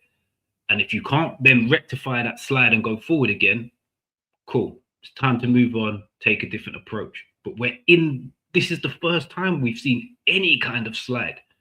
And we're acting like we're Man City, who have been winning for 10 years, and all of a sudden we're trophyless, which is exactly what they did last season. Did they sack their manager? No. They had more right to than we did. We've got tons of chats. Folks have been amazing. I'm going to answer a few and then we're going to get into the scouting profiles and everything because it's exciting. There's a lot of conversation here, lots of stuff, but good to see. Sophie B says, this manager did not... Mitch, whatever I do, the moment it says 10:15, I have to start doing the scouting profile. Yeah, cool. just say to me, Phil, stop. We have to do the scouting profiles. All right, so Sophie B says, this manager did not leave Mitchell to transfer. So he only wanted to get Gahey, nothing else. Mitchell suggested players and he didn't want them. That's a lie. Here's my take on it, Sophie, because neither of us know what happened behind the closed doors. However, I will say this. Wasn't Eddie Howe right about Gahey? Wasn't Eddie Howe right about Gahey? Because look where Gahey is now. FA Cup winner, League Cup winner, Pep Guardiola, Man City player. So when Eddie Howe said to him, pay the money for Gahey, he's going to be a star for Newcastle United. Not bad talent ID. That's not. Should we do some more on this talent ID thing as well? By the way, No. Kustanov, Oh, Ekatike, the goalie that now João plays Pedro. for Barcelona, João Pedro, James Trafford. Where are these guys playing? Are they playing at teams that are better than us? Yes. So where does this poor talent ID run from? It's baffling. Did the moves come off? No, because we don't compete with those sides in them same financial bracket. But the talent ID is there. We've known about Ekatike and João Pedro 3-4 years ago because of Eddie Howe, when they were still playing for Rennes and Watford. If he went to some team and to some non-league, not like below top 5 leagues, you might have a point there. But he's just won the League Cup. He went on to actually win the FA Cup with Crystal Palace that year. So I don't know. Like, to me, it just says. Anyway, it's 10-15. I'm going to read one more and we'll go. Junior says, I'm Eddie out because of one, his emphasis on prioritizing physicality of technicality. What I'll say is this: Bruno Gomes, Sven Botman, Lewis Smiley, Lewis Hall, Gordon. Who else have we got up front? Voltamada. The list just keeps on going on and on and on. Even Ramsdale as a technical player was a bit like, I don't know. His favoritism to players. I don't know which players that is. The players that consistently like do well for the team, they'll be my favorite players. Lack of evolution in our systems. We really, this is part of the situation. We've been evolving. Like, and even last year when we finished 5th, go look at Adam Cleary's video about how Eddie changed his tactics. How we were losing about 4, 5, 6 games in a row. What made us go? What made us go on a 9-win, not just unbeaten run, victory, where we spanked teams after teams for just for fun and won the League Cup and finished the league. And watch that Adam Cleary, and he talks about exactly what happened, how it changed his tactics. But none of our fan base seem to be cheering this on. None of our fan base, so many of us don't seem to be talking about it. But everyone's on this thing about he doesn't change tactics, he doesn't do this. How did we finish? How did they finish last season? And again, above all the other teams. But anyway, big up to everyone. Please do keep on sending your chats. You've been really, really, we need the new manager. We need a new manager to do your talent ID on that. No. We're backtracking. We're backtracking now. Eddie Howe has overall control. He's got poor talent ID. I've listed off a list of players. Apparently, they're identified by other people, but Eddie Howe had full control. Make it make sense, please. So I am going to do scouting profiles now. Now, one question to you, Mitch. Do you want me to start off with? Well, because I might not be able to do one or the other. I want to do the forwards. I was going to do the midfield and go to the middle because I'm quite sequential in my thinking. But I'm quite excited to talk about the forwards as well. It depends which one. Who do you want to talk about? Midfield or forwards? Ooh. Midfielders. Let's do midfielders. I love, as a midfielder myself, I love a good midfielder. Brilliant. Now, I want to say this. In light of, obviously, we talked about the strategy and everything else.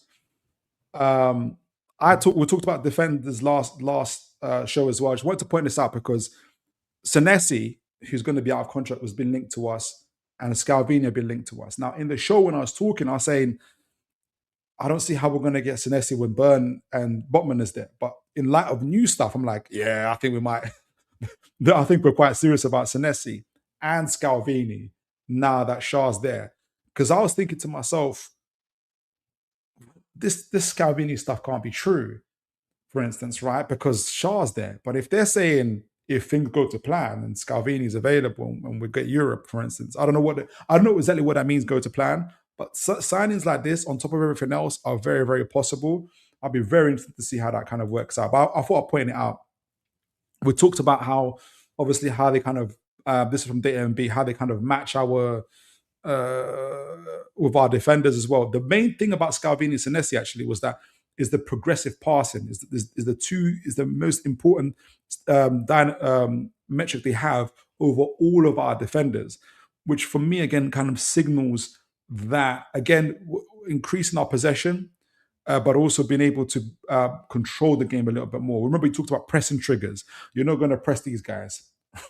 Basically, is what they're trying to do. Right. So we talked about the previous one. I talked about the midfielders was this gentleman, Chairman Anders, who's 20 years old.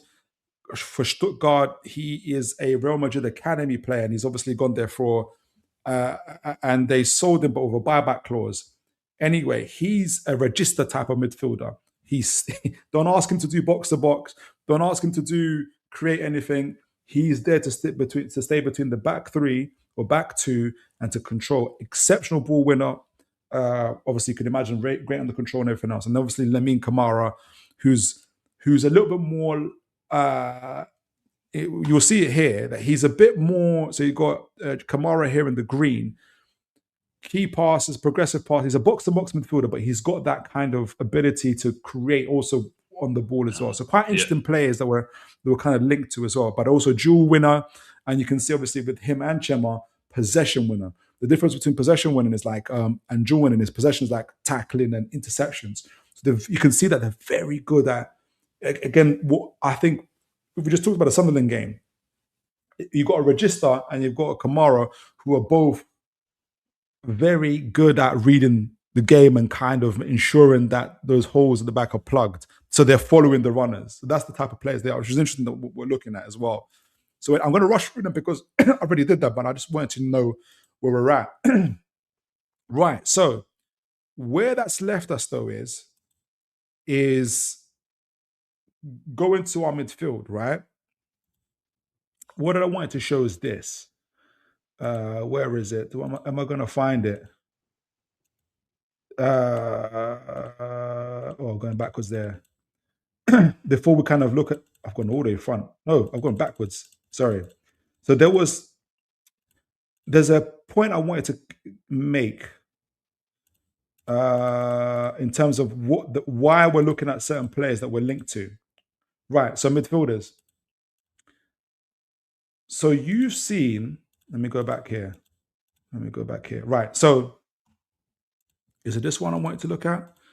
I wanted to show, let me find it, because I wanted to show why we're looking at the particular midfielders we're going to look at today. Kind of looking at their metrics. I wanted to find, if I can find it here, where are midfielders at the moment. Let me point something out. Let me do it this way. Because they kind of, I guess the reason why we're looking at these, but we're going to be looking at some attacking midfielders today. Let me take this off. So remove that and let me put it onto my data MB. Which one do I want to look at? Jackson. Let me do it. Let me start off here. Let me just start off new. All right. So, because I want to look at the state of our midfield currently. So let me just change this up. So this is data MB, my new best friend. This is some old stuff I was looking at. Let me just show you guys something. So midfield. So here we go. Center midfield. So our current midfield and our current metrics. So you see here, key passes, progressive passes, dual percentage, possession one, carrying, forward passes percentage, right? Now, ideally, if you look at, for instance, some of the top midfielders here, can you see Arsenal? Can you see? Yeah. So, for instance, some of the top midfielders here, they often hit a lot of these metrics, right? I think part of the reason why possession one isn't hit is more to do with how the league is in terms of very kind of physical and dual winning, right? But you can see here, carrying, forward passes, forward pass percentage, key passes, progressive, dual winning. They're literally, if you got Ødegaard, Zubimendi, and Rice, they hit all these top metrics at a very 80 to 90% percentile, right? So even if Ødegaard can't do, a certain metric, Declan Rice can do it, and he fills that gap. It's a similar thing with City as well. So City got something. This is Cherky, Rodri, and Bernardo Silva. They hit each and every one of those metrics. This is what makes a top midfield, right? Is that purple Rodri? Let me show. Are you on it now? Can you see it? Yeah. Is, yeah. I was just wondering who the So, purple was. I couldn't see the names, but that's a joke. so Rodriguez is a joke. the blue one is Cherky. So his one is key passes, forward pass percentage, carrying. The pink one is Rodri, progressive passes, dual winning is phenomenal, forward passes. So Rodri is in the 90 percentile for ball carrying. So 90 percentile for forward passes, 90 percentile for ball percentage, 98 percentile for progressive passes. So essentially turning attack to the defense to attack, 99 percentile for dual winning, right? So all these guys combined, this is where you want Newcastle to be, is what I'm saying, right? So I wanted to show that to show this, where we're currently at. So with our best midfield, let me show my table here. So can you see the table? I'm looking for Bruno Guimaraes. Yep. Yeah. So Bruno Guimaraes. Who's the other guy? Joe Linton. This is from this season, 25-26, right? Bruno, Joe Linton, and Tonali, right? 25-26 season. So I heard that sigh, Mitch. So I wanted to say this. I said that to say this, right? So we're not quite hitting the percentiles these guys are hitting, right? In terms of that. So in terms of like who our main dual winner is Tonali. He's got the that. Progressive passes is obviously is from Bruno himself, being in advanced situations. Forward passes. Now, forward passes, all that is literally is passing it forward to the guy next to you. You're not necessarily you're not creating a shot opportunity. You're not turning the defense to attack. You literally can pass it 5 yards forward to somebody else, right? That's what it essentially is, right? Joe Linton is that's his main thing in terms of like an outstanding metric, right? And I think both Bruno and Tonali are the more rounded ones, but Bruno is the one who heads the progressive passes, the key passes, the forward passes. Well, Joe Linton has the forward passes and the likes, whereas Tonali was the dual. So as you can see, it's quite rounded, but it's not hitting those same percentiles as everybody else, right? So yesterday, or a couple of days last week, we looked at, for instance, the likes of Kamara, and I'm going backwards to say this, right? So Lamine Kamara from Monaco, right? I'm not going to go too in depth, right? So Lamine Kamara here is in the yellows, and you can see an uptick. Now I know he's playing in France and Monaco. We talked about this before, but this is what I think Newcastle are trying to replicate. Can you see that? So Yep. Can you see Kamara is in the yellow? So all of a sudden, a higher metric in possessions won, so tackling, interceptions, and a higher metric in dual percentages, right? So you can see where they ended, but also another well-rounded midfielder around forward passes and progressive passes. So very similar to your Tonalis and your Brunos, for instance. The other geezer we looked at, which was Chema Anders, the register, right? Now he's in the purple here. Now he is in the highest of highest percentiles for possessions won, even higher for duels won, because that's his main thing to do. So you can see, I don't know if you've noticed it, Mitch, what I'm trying to do, I'm trying to show here is where the recruitment is heading to, trying to raise the level at each place. So that's why I think they're quite flexible when it comes to selling players and bringing players. Now, obviously, there's potential here. Anders is 20 years old. He's playing in Germany. It's different to playing to Premier League. But you can see the idea of what they're trying to do, where they're trying to go. You've seen City's midfield. You've seen those other you've seen Arsenal's midfield, how they're so well-rounded. So this is how they're trying to evolve the squad. Joe Linton and Bruno, let's not forget, are both 28, 29 years old, right? They're going to be getting even older. So now you're bringing this new blood in. I'm going to ask you what your take is in the moment about this, Mitch, but I wanted to talk about where, even with the players that we discussed, the new players coming in, hopefully coming in, whether it's Kamara and maybe even Chema or one or the other, right? Even with those, the areas we're kind of really lacking in is in the kind of the attacking sense of areas. So whether it's ball, like for instance, the ball carrying, right, and kind of having players that can disrupt lines and create whether through their own kind of shot creating actions, or causing kind of trouble to the opposition that way. And that's when I looked at the links to a number of other players that I wanted to add to this that we're going to talk about. Now, one of them is I can't pronounce his name. Ohan Sancet from Club Athletic, who was linked to us in September, and it was said that he's got a £60 million euro release clause, and apparently Newcastle were looking to buy him. I'm going to go to you in a moment, Mitch, but just want to add this: he's in the orange here, right? He's an attacking midfielder. We're going to talk about him in depth, but I just want to see this metric here. Look how high he is on the key passes. Key passes where it's passes that lead to a shot. So very, very high percentile there in terms of key passes. I think it's at 90 percentile. Progressive carry, so ability to carry the ball, is in the 86 percentile, and it hits those metrics there. So in terms of having an attacking midfielder that can create those type of ball, those kind of situations where they can create shots, create goals, hopefully, and assists, is what Ahian does. The other player we're going to look at is this young man. If I get his name right, Mateus Mane from Wolves.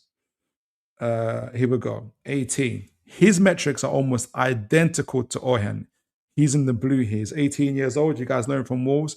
Obviously, a little bit lower in terms of key passes, but ball carrying, dribbling is a big, big metric for him. Again, very, very much linked to Newcastle. And so my thoughts on, I'm going to get your take on this in a moment before we kind of go into depth about this, is I think Newcastle are going to use it as an opportunity should, for instance, the likes of either Bruno or so they're definitely looking to sell on Willock.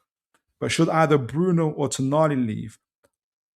So I think, for instance, if you're looking at Kamara as replacement to Willock, you're kind of getting a box-to-box midfielder, but one who knows how to tackle, dribble, and to intercept, as well as provide key passes, so a bit more well-rounded.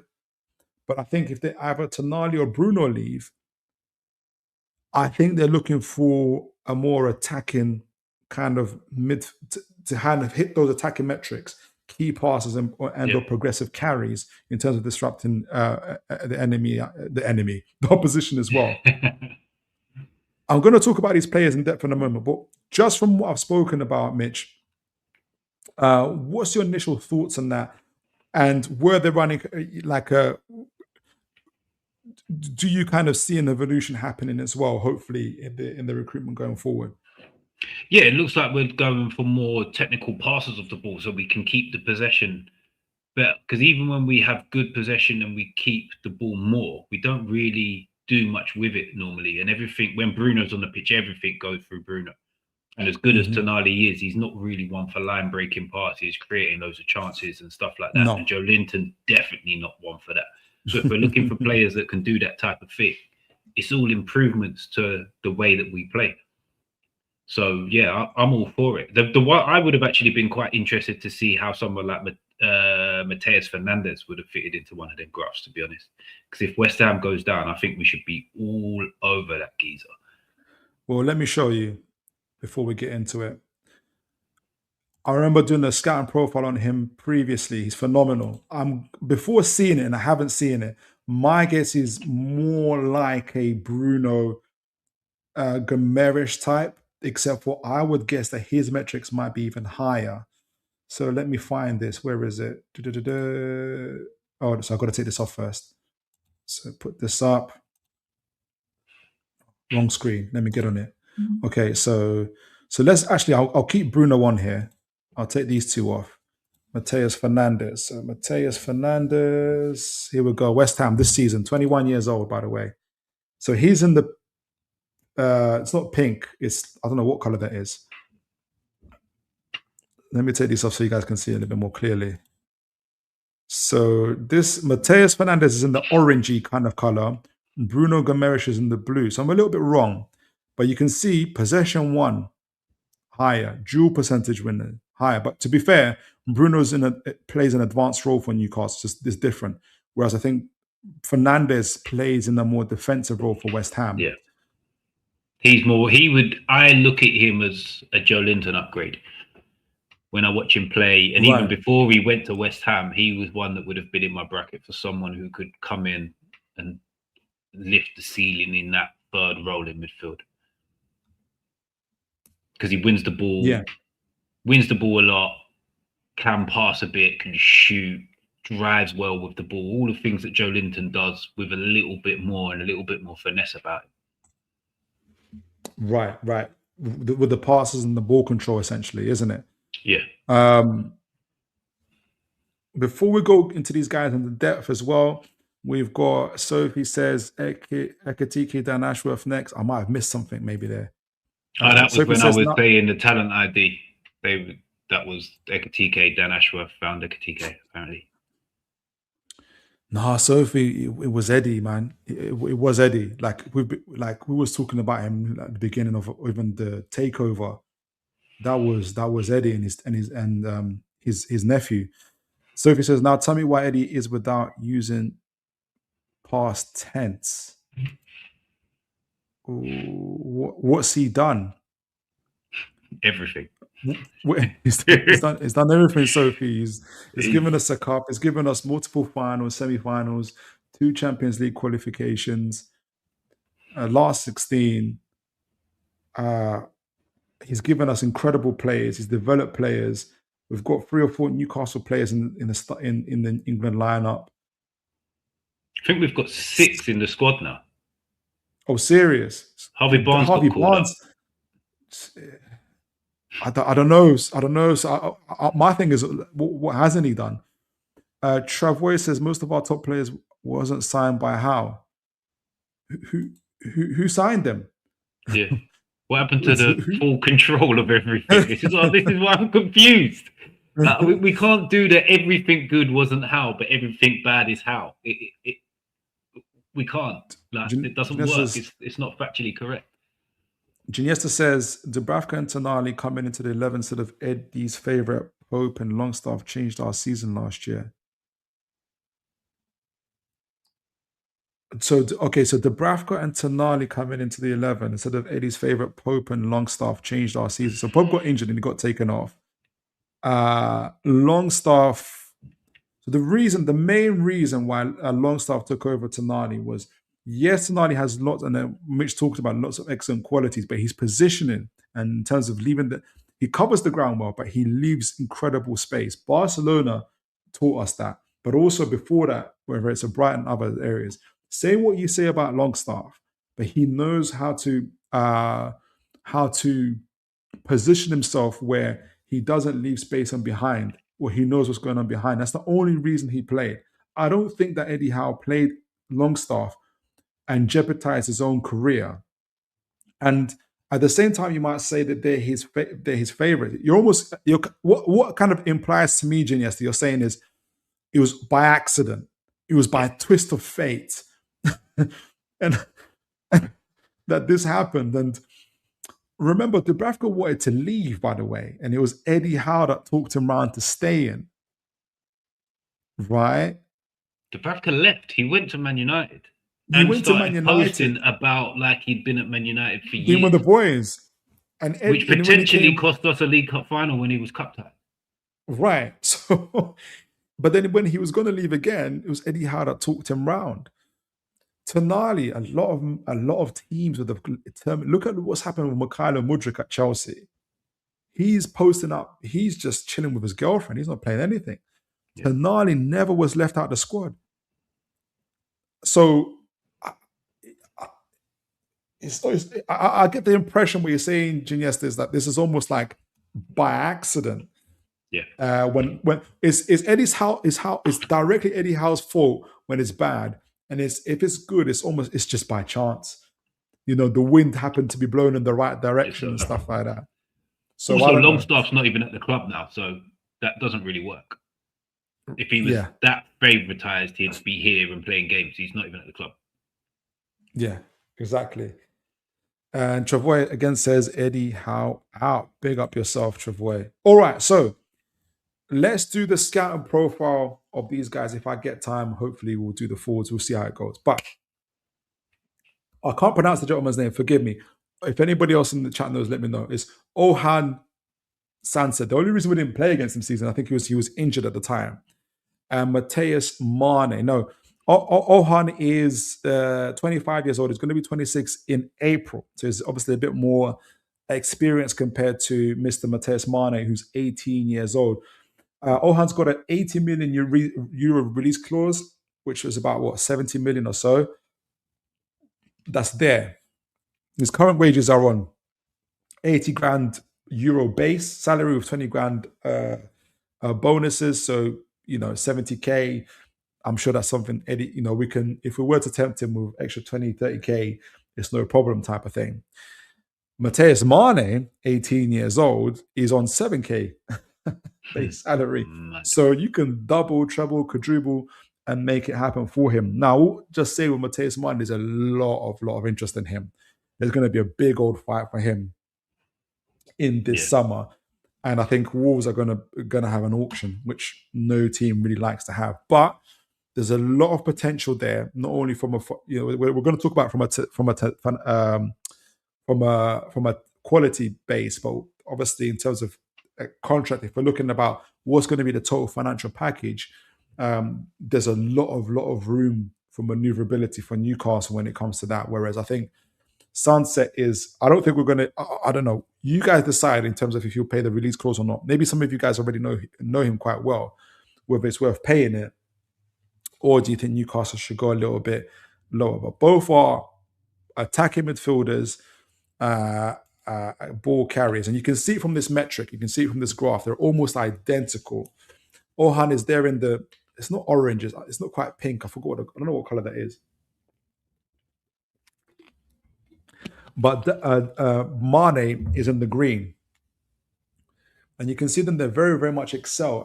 And the reason why you're thinking, why is the dual percentage non-existent, progressive passing non-existent? Not a midfielder can cover every base. And it also talks about what their duties are, what their responsibilities are for their respective clubs and how they play out. I think I've got a slide on Club Athletic and Wolves. But we know about Wolves just before we even look at it. You can imagine Wolves' metrics are very, very small. And for instance, in Mane's case, he's the main outlet for them. So his ability in the ball, you can see his ball carrying ability is at 90 percentile, 94 percentile. Sancet is at 81 percentile. So what they're really, really good at is in terms of being able to disrupt opposition lines, carry the ball, but also if you see the key passes there, which means passes that lead to shots. Right, so their ability to not only dribble and to get into dangerous areas, but to also create shooting opportunities for their teammates. Now, a more in-depth look in terms of Sancet. So he's a hybrid number 8-10 for Club Athletic. He's a unique player. Because he's very, very tall. He's 188 centimeters. I don't know, I think that's like 6'2", 6'3", something like that. He's huge, right? And his main kind of mode for Club Athletic is that transition accelerator. So he acts as a bridge between their midfield and their attack, essentially, in their 4-2-3-1, combine this power and finesse. So kind of very, very similar to Mane in terms of what he does for his team. His duty is to be that creative outlet for their team. His main thing is to get into those half spaces and exploit them. And boy, would we like a player like who does that. He's kind of like the opposite of a Jacob Ramsey. So Jacob Ramsey gets into the half spaces but wants to receive the ball, whereas Sancet is the one who carries the ball, who gets the ball in and drives the ball into those half spaces. So they're quite similar to Willock, but Willock lacks is, you can say, end product. So his key passes are quite low, hence why we're looking to sell him. So elite ball carrying, space exploitation, and box threat. So he's very, very, very good with his back to goal. So if we're looking at playing against low blocks, if you're thinking about how we're going to break down low blocks, the likes of Sancet are very, very good in terms of those type of situations when they're about to go turning and shooting, having quite instinctive finishing. And he's a defensive workhorse. So that already lets you know Eddie Howe DNA right off the bat. So pros and cons. Pros, ball progression, physicality, very, very dominant player, can also very, very good in aerial duels as well. Creative player, creation is the other one, and versatility. So you can play in the 8-10 role. And I'm sure there'll be some Toon fans who've been looking for a number 10. Eddie Howe swears he doesn't play number 10s, but Sancet pleases both sides. The weaknesses, and we kind of saw them in the metrics as well. Passing volume isn't very, very high, but that's not his duty and responsibility to be a passer, pass it sideways, keep possession, especially for Club Athletic. His duty is to create, to take risks with the ball, whether he's dribbling or he's trying to create key passes to shoot. And his injury record isn't great either. I haven't looked at it I don't know if I've got it in the slide, I might have it. Isn't great either. Efficiency, he can be quite momentum based, which I don't think is unusual for players that play that advanced 8 hybrid 10 role, where if your team is disconnected, if your midfield is disconnected from you, you kind of get into those situations. And discipline, I haven't seen his discipline record, but I think his yellow card, red card rate is quite high. Before we talk about Mane, Mitch, what's your take on Sancet so far from what you've heard? He sounds like an interesting player. I can't say I've ever seen him play though, so it's hard to give like a full-on opinion. But his metrics look like the exact type of player we need. Someone that drives into the space that's dangerous and then plays a little pass to create a shooting opportunity. Like, I'm all for it. I get why his forward passes and percentage and volume is going to be low, because if he's playing high up the pitch, do they even count as forward passes if you're in the attacking zone anyway? Like, it's a weird one. Or do they just count as a key pass because you're passing it basically into the box because you're that high up the pitch? Say that again. Which one? Which was that? So the forward passes, where it's so low, does that just come low because he gets so high up on the pitch that his pass is instantly a key pass? Yes. So he's not like a... Exactly. So because his duty is to create, and he's mainly spending time in the final third, literally his creative passes are that high. So he's not like in the midfield or picking the ball up between the defenders where he can pass it forward. He's not doing that. He's spending... I should have got his heat map, but he's spending time in that final third, essentially. So that's why his metrics are so high. And I played around with this because I was saying, okay, so bearing in mind, obviously Sancet and Mane have very, very similar metrics. And I was thinking, what would be like, and taking an example earlier, we saw Man City's and Arsenal midfield where they was hitting every metric really, really high. A combination of either Sancet and Demi, either Sancet and Mane with a Miley and Kamara, were almost hitting every metric the same way, which is very, very interesting. If that were to happen, a midfield of Sancet, Miley, and Kamara is hitting a lot of metrics now. I am bearing in mind Sancet plays for Club Athletic in Spain, Kamara plays in France. You've got to take all these type of things advantage. But if you're just like looking at the surface level, and obviously Newcastle linked to these players, you can see what Newcastle or the recruitment team are trying to do in kind of going forward with it. We need Miley back, man. We need Miley back so bad. I think people underestimate how much of effect this kid has on our team. I know he's only young. I've been saying for a long time that he's going to become an incredible player, and I think we're right on the cusp of seeing just how good he is already. Exactly. And when I say this, I'm not saying that I'm happy or comfortable with the player leaving, but if a Bruno or Tonali were to leave, we've got an heir apparent in the likes of Miley, and then we can build around it. Doesn't mean that we don't get replacements or anything like that. That's what Lamine Kamara is there for. Mm-hmm. We can see why Lamine Kamara. Just going back to that, I would rather lose Tonali than lose Miley. I'm not even gonna. I'm straight up.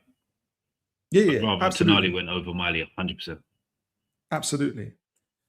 And I wanted just to note before we go on to Mane, I wanted to note this because I wanted to. So both Mane and Sancet are what you'd call carrying creators. So they mainly create by carrying the ball. So they're not like a Özil or a Fernandez who create via their passing, like their line breaking passes and stuff like that. Which I think a lot of people are talking about when it's about unlocking a midfield block. There's more than one way, as you know, to unlock a midfield block.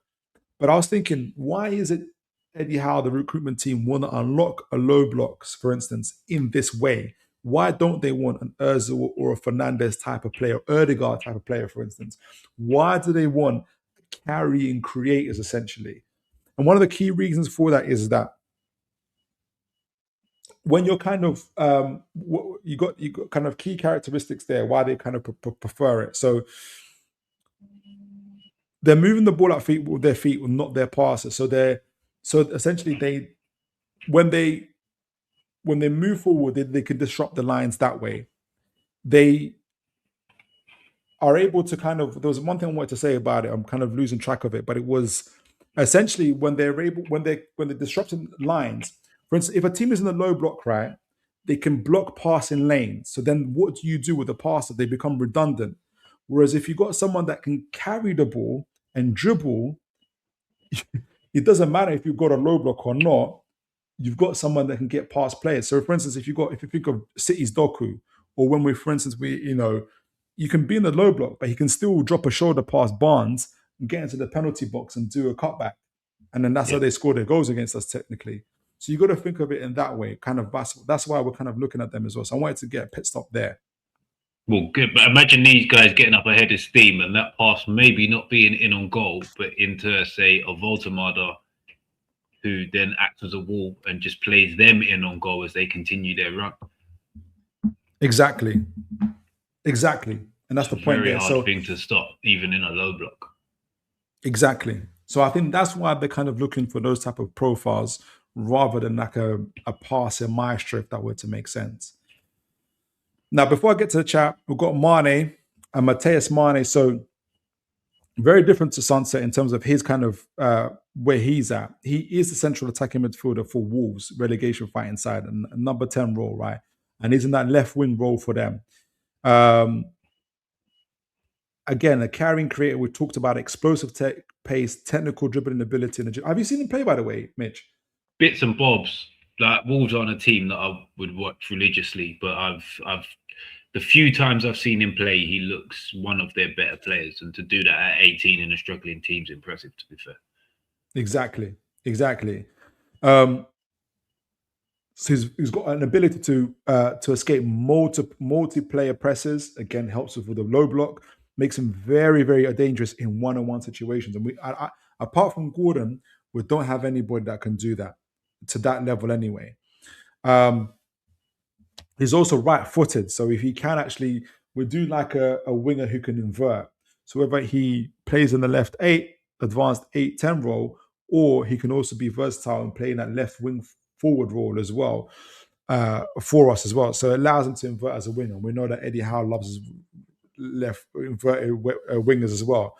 He's also defensive reliability, and the scouts and reports on him kind of highlight that he's very exceptional in tracking back. Modern managers, they love him because he's willing to track back, and he's also very disciplined in terms of holding the block as well, which he has to do a lot for Wolves. You can imagine as well. So his mentality there, he's got a very, very good mentality. Remember, he's fighting. They're fighting. They got their backs to the wall, and he's one of the guys that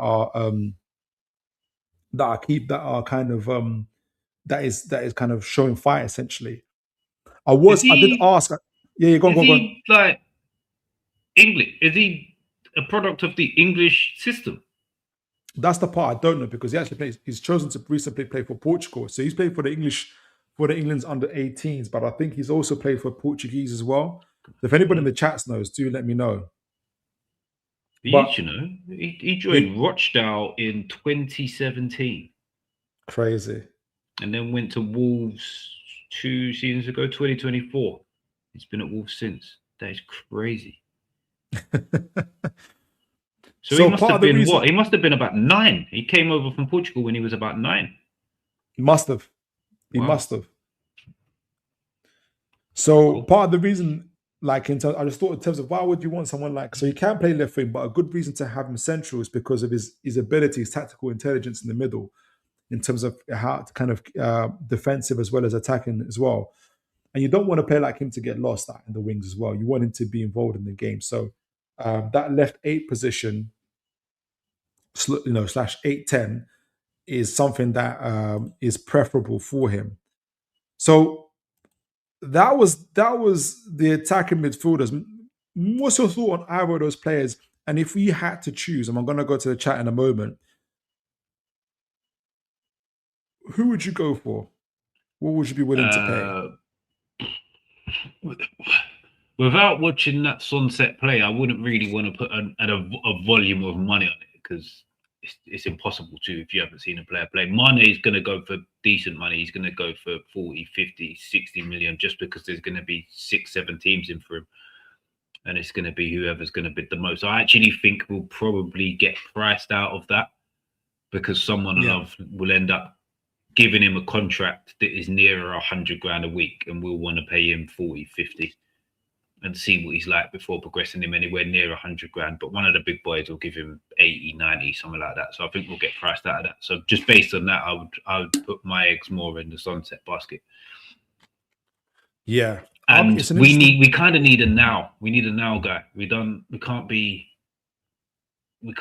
taking risks, too many risks at the minute. You can take the few calculated risks if you're pretty sure it's all going to come off.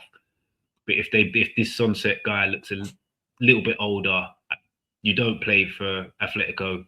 Is it Atletico Madrid or Bilbao that he plays for? He plays for Bilbao, right? Club Athletic, yeah. Bilbao. Yeah. So you don't play that many games in a team like that if you're not a highly technical good player. So I'd probably bank on him a little bit more just based on that. And I agree because, say for instance, obviously, Lamine Camara is 22 years old, so there's the risk that you're taking there. Whereas a Sancet is 25 years old, so you kind of want a mixture of the two. Especially if either a Bruno or Tonali leave, you get one potential upgrade who really isn't a potential because Camara is actually an AFCON winner as well with Senegal. Depends if whether you think they're winners or not is a different thing. There's an asterisk on that. But he was there essentially. Multiple Champions League, but he's very young. That's what we're saying. The Champions League international guy. So I think the combination of the two makes sense. So I was going to finish at 11, but I want to do this forward line thing. Mitch, have you got time to stay for 20 minutes or so? I'm good. Yeah, I'm really interested to get your thoughts on this forward line because these are players that everybody knows, and I'm very keen to talk about them. But before we do that, let me know what you guys are saying in the chat. Good to see folks still here as well. Oops. Okay. Vels, God bless you. Good to see you. The Newcastle Evening Chronicle just released an article stating that PIF are denying the rumors of the club sale. These rumors are every year, and hope to announce new training ground build soon. That's good.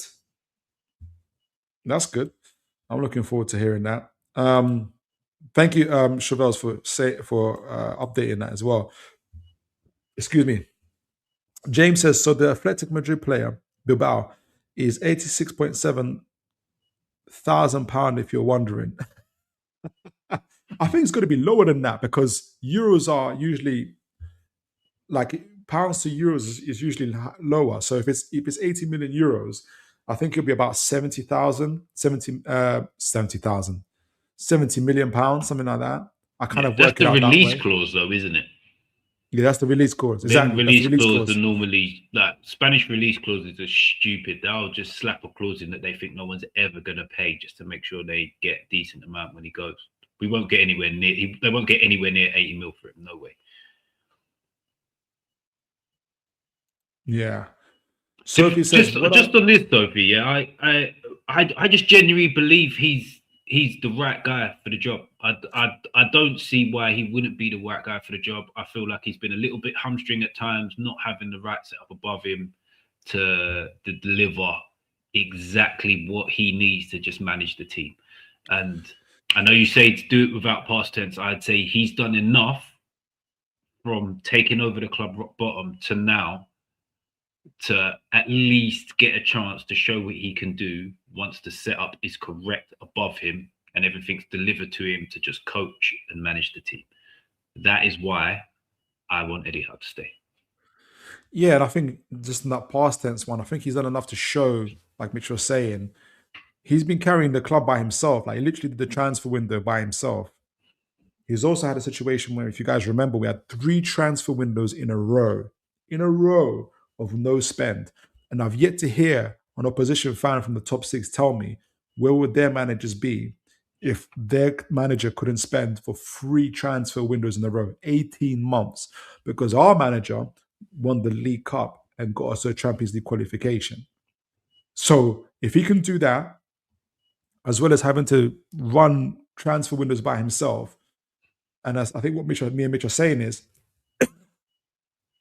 this is the first transfer window, and I think I've said it to Mitch before, this is the first transfer window since the takeover where we have a sporting director who wants to be here, we have a CEO, we have a manager, and we have the finances and the financial headroom, meaning we can spend, no PSR nonsense, and we've got SCR, but we've got SCR, but we've got, because we sold Isak and everything else, we've got all these 5 things in a row for the first time since the takeover.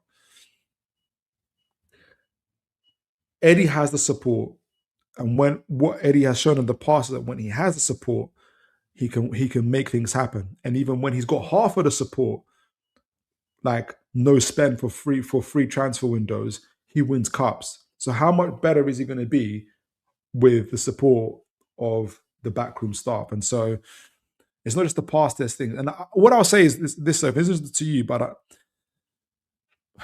when you say past tense, it's like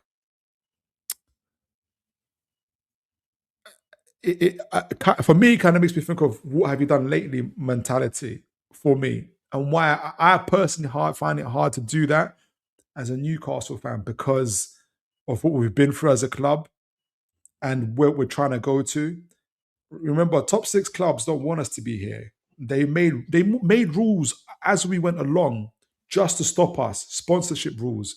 There's literally emails who are in court and that were revealed in court, Man City, where they said, we've got to create rules to stop the golf clubs from taking over. We're a unique club where we're fighting all these things, and Eddie Howe's been at the forefront of that. And I find it hard to have this kind of mentality of where, what have you done for me lately type of thing. After I've seen Steve Bruce, Joe Kinnear, I find it hard to say that to a manager who's given me, in the space of 5 years, 2 Champions League qualifications, a League Cup, multiple semi-finals and finals, who's developed players, who's brought players. I've seen the likes of, we don't like him now, but when he was there, Isak, I've seen Bruno, I've seen us tear teams apart. For me, I find it very difficult to kind of have that mentality with Eddie. I'm not saying that you have it, but it's just in terms of like what I'm kind of implying, getting from it. James says, yeah, he didn't play against us in the Champions League. I missed something else there. That must be Sancet. I'll do one more before I do the forwards because I don't want us to go 2 over time. So I'll put all these messages in one, Sophie. Okay, so maybe if you didn't buy a bang average players from the Premier League, we wouldn't have PSR issues. So let me know which ones do you mean. Do you mean Lewis Hall for England, currently playing for England? Tino Livramento, currently playing for England. Dan Burn, who despite everything else, Geordie boy lifted the Champions League Cup in his 2nd year in the Premier League, was part of the joint first best defence as well. And he has limitations, but that's what he's done. I can't remember who else did we get from the Premier League. Anthony Gordon, him again, currently playing for England. You can bet your bottom dollar Liverpool are going to go for 100 million plus again for him. So I don't know which one. Jacob Ramsey's emerging star has been absolutely quality for which one. What about Harvey Barnes? Or did he come from the then relegated Leicester after they sacked Ranieri after he won the league? Yeah. So I don't know which ones. Oh, here we go. Ilanga, okay, I'll give you Ilanga for now, but we'll see. Ramsey's not average. Wissa, okay, Wissa. He's remember the fact that he got injured against Congo. Well, no, played for Congo, and we haven't seen the best of him. So we don't know if he's average. He had, by the way, he scored 19 goals for Brentford last season. Nobody was saying, no opposition fan was saying, "Raw, that Wissa's average," and nobody was saying that. But I'll take a point there. Gordon is not average, Sophie. The Gordon is linked to Liverpool, Arsenal, and they don't think he's average. They don't spend 100 million plus on players that are average. So I have to disagree with you. But I see what you're saying. I just respectfully disagree. Now, forward line. I'm quite excited about this one.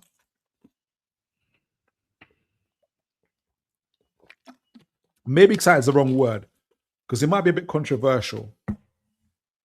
But we're strongly linked with these players. And we've had a bit of a situation with our forward line. Obviously, we've just mentioned Wissa. He's a number 9, but he's becoming a Callum Wilson type of number 9. Yeah. Now, Voldemort, I don't know where you're at with. I've not spoken to you about with him, but I agree with Craig Hope on this, and respect to him because he called this very, very, very early. Craig Hope, the reporter, where essentially Voldemort is the missing piece to another team's puzzle. Meaning that his unique set of skills in how he plays, dropping deep, and his ability to carry the ball, the skills that he has, it doesn't work for essentially what we are at the moment is quite a transition, high pressing side, and he suits a more possession-based team. There was an interesting article, we're going to talk about it in a moment, a little bit later. Now, I'll be surprised. I think this is very speculative, where the report is that Chelsea, we're going to talk about Chelsea players in a moment, are weighing up whether to see if they can do a swap deal with Delap, and we're going to talk about Delap, and Voldemort. And Chelsea are very, very high, like a very, very high possession based team. What's your kind of thoughts on our front line at the moment, and where would you kind of want to see improvements being made?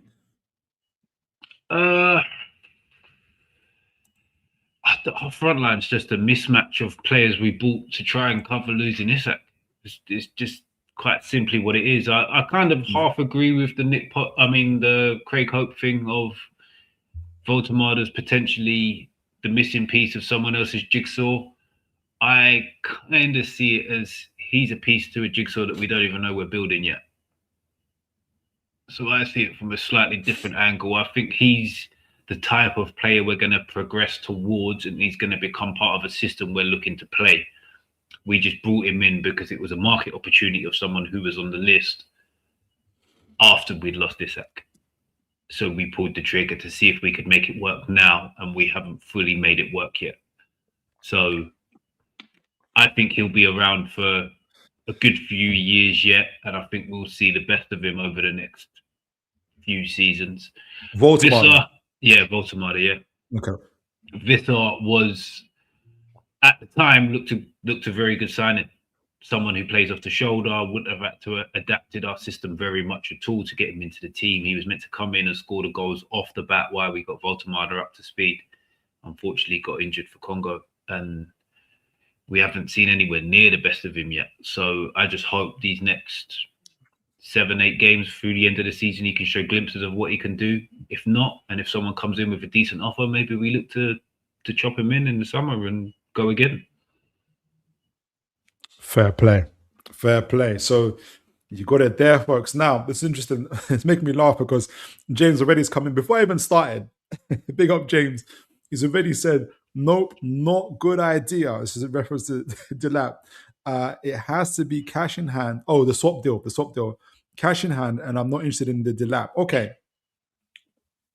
I wanted to hold on to that thought, James, because I want to say So like whenever, and I know you're not saying this, but I just want to say from the beginning is when I do scouting profiles, it's not necessarily to convince people, whoever it's Mitch or the chat or anybody, whoever the guest is, to convince them to like a player, or or even if I like those players, like to convince them to like the player, is hopefully to have an objective discussion about it. But I am asking of you though, in return, is to be open to maybe your mind can be changed. It's not me trying to change your mind, but if your mind, what you think of the player after we discuss him and what your thoughts are on him. So that's all that I'd ask, James. But let me know your thoughts. Let me know why you don't like him as well, or why you don't think he'll work for Newcastle. I'll be very, very, very keen to know. Okay, so let's get into it. What did James say? Sorry, the product wasn't termed that well. No, James, do your thing, man. Give me the raw conversation and what it's all about. But big up to you. Let me know your thoughts on this anyway.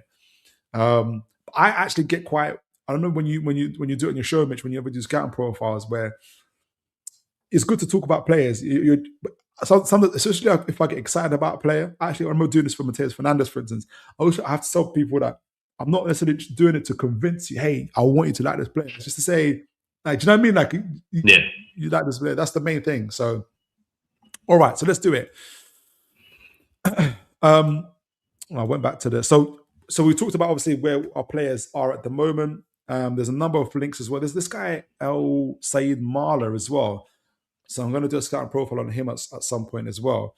A lot of links to him. He's actually a left wing forward that Newcastle have been linked to, and that kind of goes back to the Anthony Gordon situation. So we'll see. We'll talk about it. We'll talk about it on another show. Plenty to discuss though. All right. So the big reasons in terms of obviously why we're talking about both. I don't know. I've got Hato there, but the title is actually about the other one. It is actually about Nicholas Jackson. So Delap and Jackson are very much linked to ourselves, obviously. Delap through various sources, as well as Nicholas Jackson, various Chelsea sources as well that are talking about this. In terms of Newcastle being very, very interested in these players. There's obviously going to be competition. I think Everton, for instance, are looking at Delap as well. And Everton are doing very, very well this season as well. So that's another big major talking point of why we're talking about them. So Jackson is 24, is going to be 25 this June. Mr. Delap has only just turned 22 in February. So even though he looks like he's 30, he's 21. Sorry, he's 22. He's very, very young. Very, very young. Is it we not 23? Am I losing my mind? Does it say 2003? Yeah. Oh, so that means he's going to be... So he's just turned 23, right? He's just turned 23. Well spotted. Well spotted. He's just turned 23. Well spotted. If it was 33, then it would be more problematic. But Jackson is... So Jackson is currently on 140... He's actually on loan to Bayern Munich. And what's interesting, actually, before I even show you the guys the metrics, is that for both these players, I had to go back to their metrics in 24-25 season, not 25-26 season, because if they don't, Data MB only covers players that have certain amounts of minutes. So there's an early spoiler alert, and you guys already know this, that both these players are not having the greatest seasons to the point where they're barely playing. We have to look on last year to see how they're doing. So I think why Newcastle might be looking at them is that we're kind of buying them in the drop, right? In terms of where they're at, in terms of their valuation. Jackson is currently on loan at Bayern Munich, where he's, like I said, barely getting any minutes. He is on 145k base salary. That's in euros, so it may be about 120, 130, according to Capology. With bonuses that go up to 36k, so nearly 180k as well. So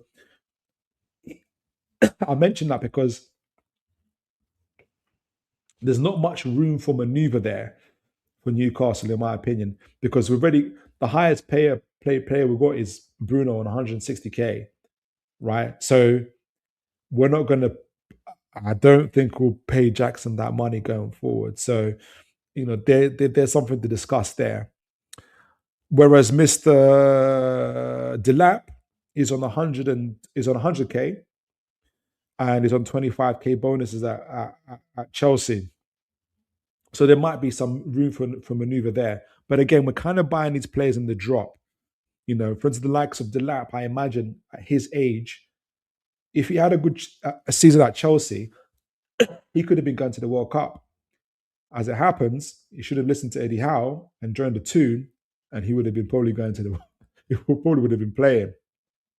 Just saying. So I'm not saying that money doesn't matter to him. There is money would matter, but I think game time is probably one of the big factors for him, as well as for Jackson. But I think we have a little bit more room for maneuverability when it comes to the wage packet as well. He'll know that he can't be demanding, the same wages as Bruno Gomes or anybody else. He's not getting that at Chelsea. So I thought I'd mention that for both players.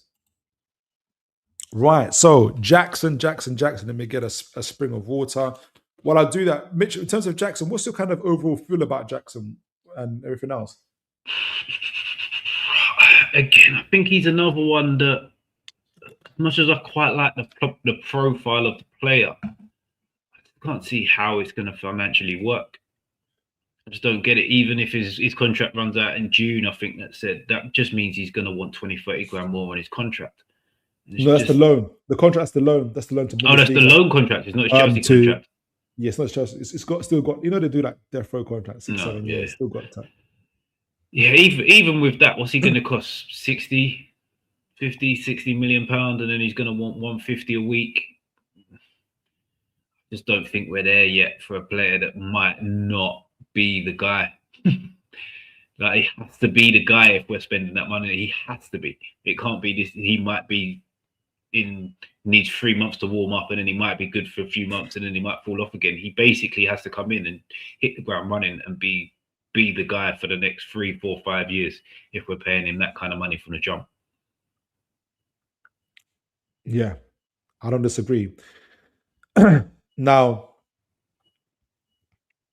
got his age. Now, the reason I got his age wrong actually is because this scouting profile was taken when he was 22, and he had that fantastic season with Chelsea. So I wanted to be able to get him at his best.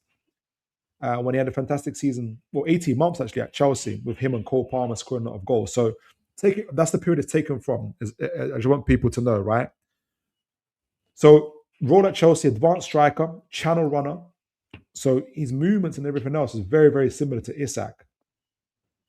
They got a core profile for him. I forgot to mention the name of the scout, but essentially core profile, athletic disruptor.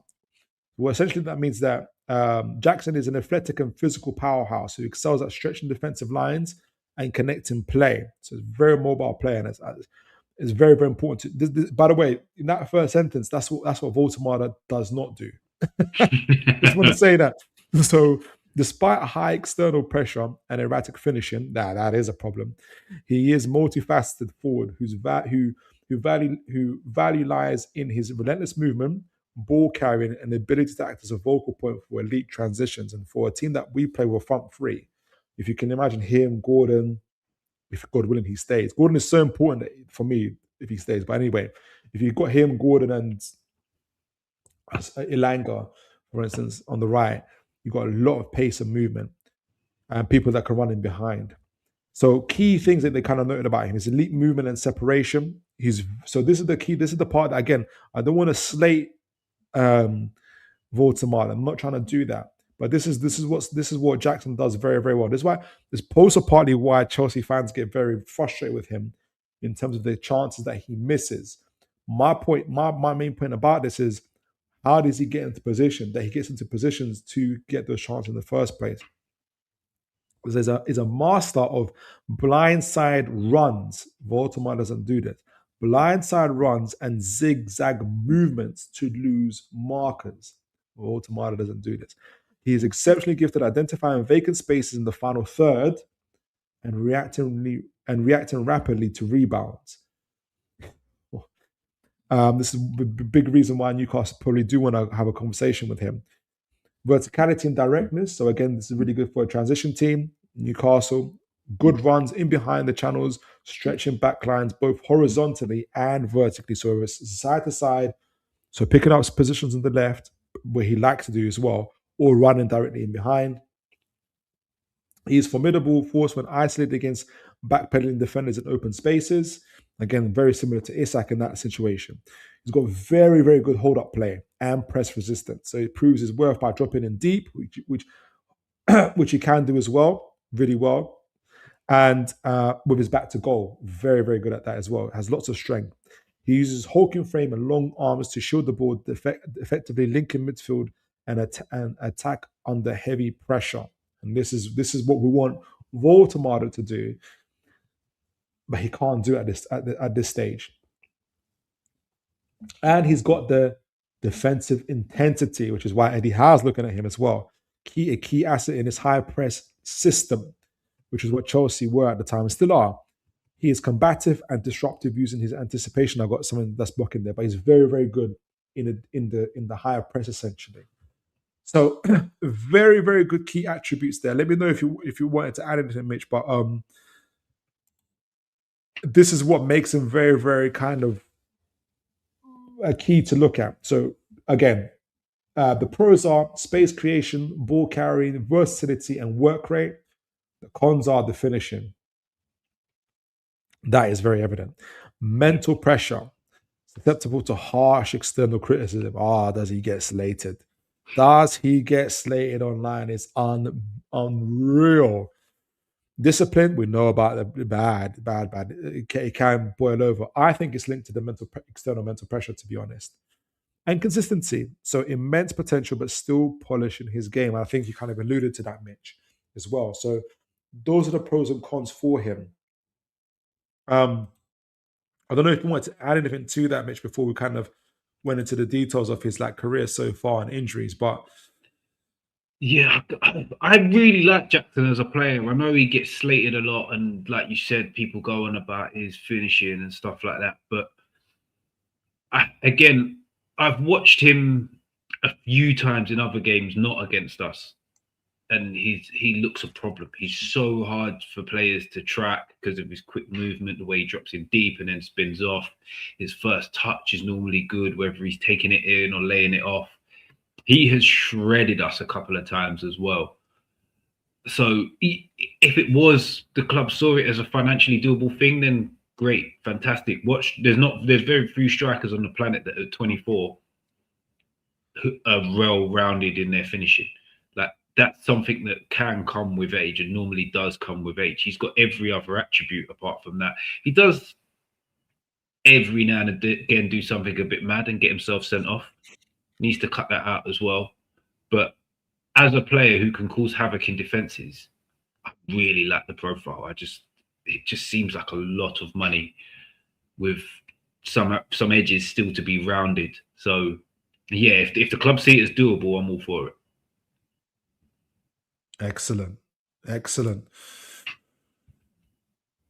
So just a brief look at his career so far. Bearing in mind he's 24, I'm not going to look too deeply. Obviously, he came from Villarreal to Chelsea, but in the seasons he was at Chelsea, this is what baffles me. Not baffles me, but because I understand it. But if you didn't look at his record and you just heard what essentially content creating everybody, that slate him, you think that this is like the worst striker with the worst record in the world.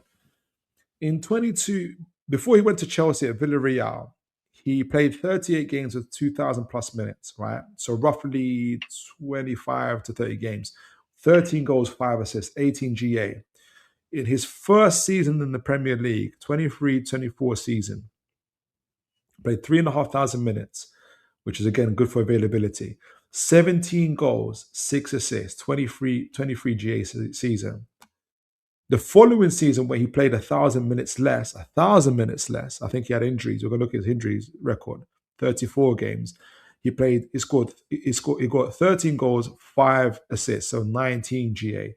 There's an argument to say if he was available for 1,000 minutes, he probably would have replicated the same record that he achieved in the previous season, right? And obviously, that's when things fell out with Chelsea. He barely played in 2025, and then he's gone to Bayern Munich, where even with minimal time, 914 minutes isn't a lot. That's roughly 10 games, 10 10 games, 90-minute games, right? 7 goals and 2 assists. I have no idea. Well, I was going to say I have no idea why they don't like him. They got Harry Kane in Bayern Munich, right? So I have no idea why they bought him in the first place. His record to me suggests is that he produces output. It doesn't. I'm sure his miss record is pretty high, but I bet you any money his shot volume is very, very high too, which is why he gets the output that he gets because of his movement and everything else. And with Newcastle, the way we play and his movement, he's going to get a lot of chances. So for me, his profile and the way he is and the way we are, he's going to get a lot of chances in terms of playing, in terms of like his output. Injury record, you let me know, Mitch, because I don't know what is, not to say I don't know what is a bad record, what isn't a bad record, but to me, the most amount of games he missed was in 22-23, when he played 2,000 minutes and still got 13 goals, 5 assists. He had a hip problem, missed 15 games. 23-24 missed 1 game. And then 2 years later, essentially, 24-25 season, he missed 10 games via hamstring. I don't think this is a bad injury record. It's not terrible. It's not terrible at all. Like it's not someone that I would call injury prone. They're all different injuries, so he gets knocked here and there. The hamstring thing's going to happen. He's a fast player. Like if you look at the amount of games, he hasn't had an injury since this time last year. I know he obviously hasn't played loads of minutes on the pitch, but he must have been training. He's played 26 times for Bayern Munich, so he's been in and around it. And if you just look at the volume of games he's played, like 38, 44, 34, that's a decent amount of games for any player in any season. So I wouldn't be looking at that and seeing that as flagging it up as a problem. Yeah. If that had said hamstring, I'd be like, cool. This guy's not got proper hamstrings. But it's just loads of different random things, like thigh problem, that could be a dead leg, hip problem, little knock when he's running, ankle injuries, quick, someone's clipped him as he skipped past them. Like these things happen for that type of player. Yeah, exactly. I'm going to get a drink quickly. 2 minutes, if you can just hang on for me, and I'll be back. Yeah. You keep them talking. Well, yeah, Jackson, he could be one that fits in for us as well. I personally would be looking at different strikers. I probably can't name too many names right now because I'm not a scout. I don't really look to see who we should be signing. Like James said, I'm not a massive fan of Delap being the one to come in and see him more of as a backup striker for a club that's looking to do what we do over the next, looking to do what we're looking to do over the next few years. So hopefully he's not the plan A to come through and play through the middle, but I think they're in 2-3 years. I think Delap's going to be a force to be reckoned with when it comes to strikers. I don't disagree. And the fact that he's not going to England, he's not going to the World Cup. If he comes in early, I think Eddie's got a lot of time to train him, and Eddie can do a lot of a player. Just before that, I was saying that I think that he shouldn't come in as the main guy though. He kind of needs to be either like a rotation guy, or there's someone that he's sort of leading up to take the role from, type of thing. Well, that's what Voldemort and Whistle are there for. Yeah. that's the guy who's going to be rotating with. So yeah, we're all ready for that. So this is the. Let me take this quickly off, and I'll get to the chats in a moment. So this is Jackson. When he was 21 at Villarreal, 22 at Chelsea, so 22-23 season, and then 24-25 season. Now, I wanted to highlight that to kind of show. So Villarreal, if you can imagine, did I get the metrics? No, I didn't. But Villarreal,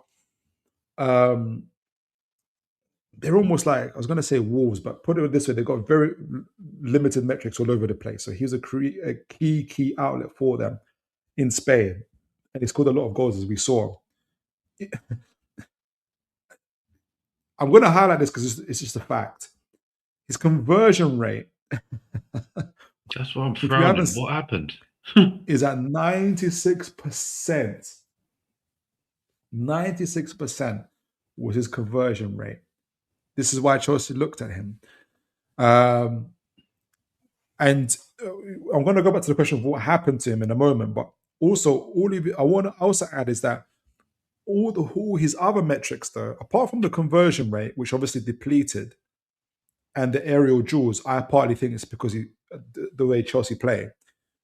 But every other metric has been fairly consistent. So we know that he's got his non-penalty goals actually is going to be good. His offensive duels are going to be good. His assistant record will be good, and his touches in the box is going to be good because his performance, because of his movement. So there's a consistency, is what I'm saying about him. Now, going back to the question about conversion rate, I think it links back to the external pressures, mentality, social media, playing for a bigger club, and everything that's been linked to that. And I hope Chelsea fans don't mind making me saying this, and maybe some of them would agree.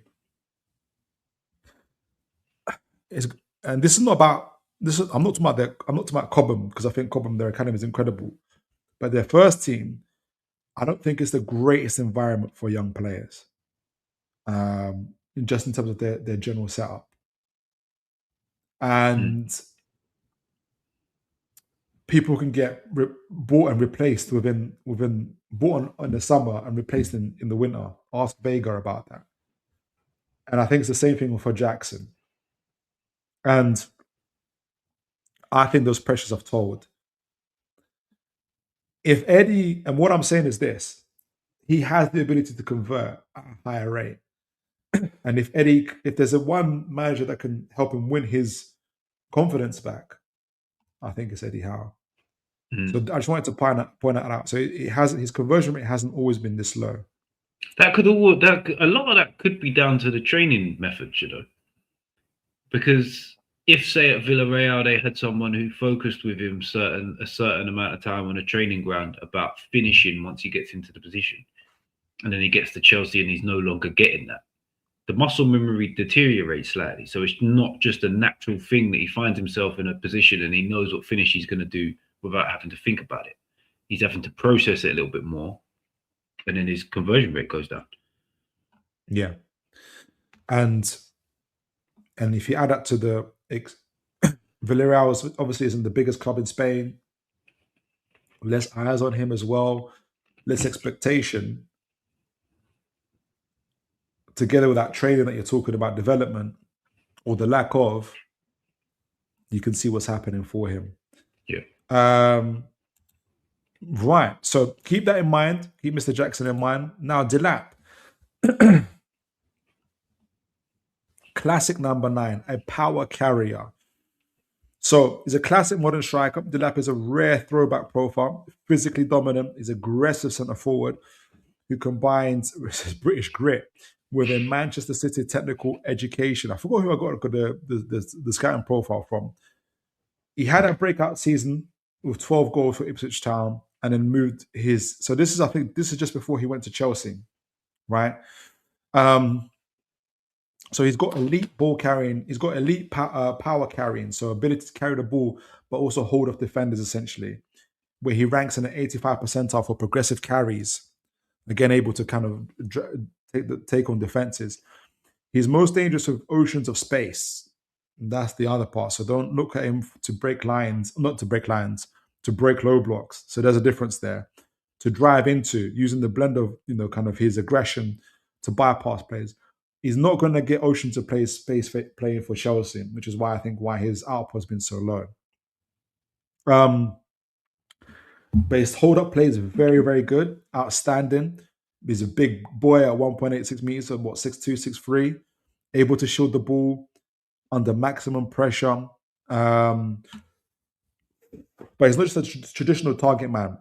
He's able to receive the ball back to goal, turn on his marker, and also create counter-attacks as well, which is useful for a transition team.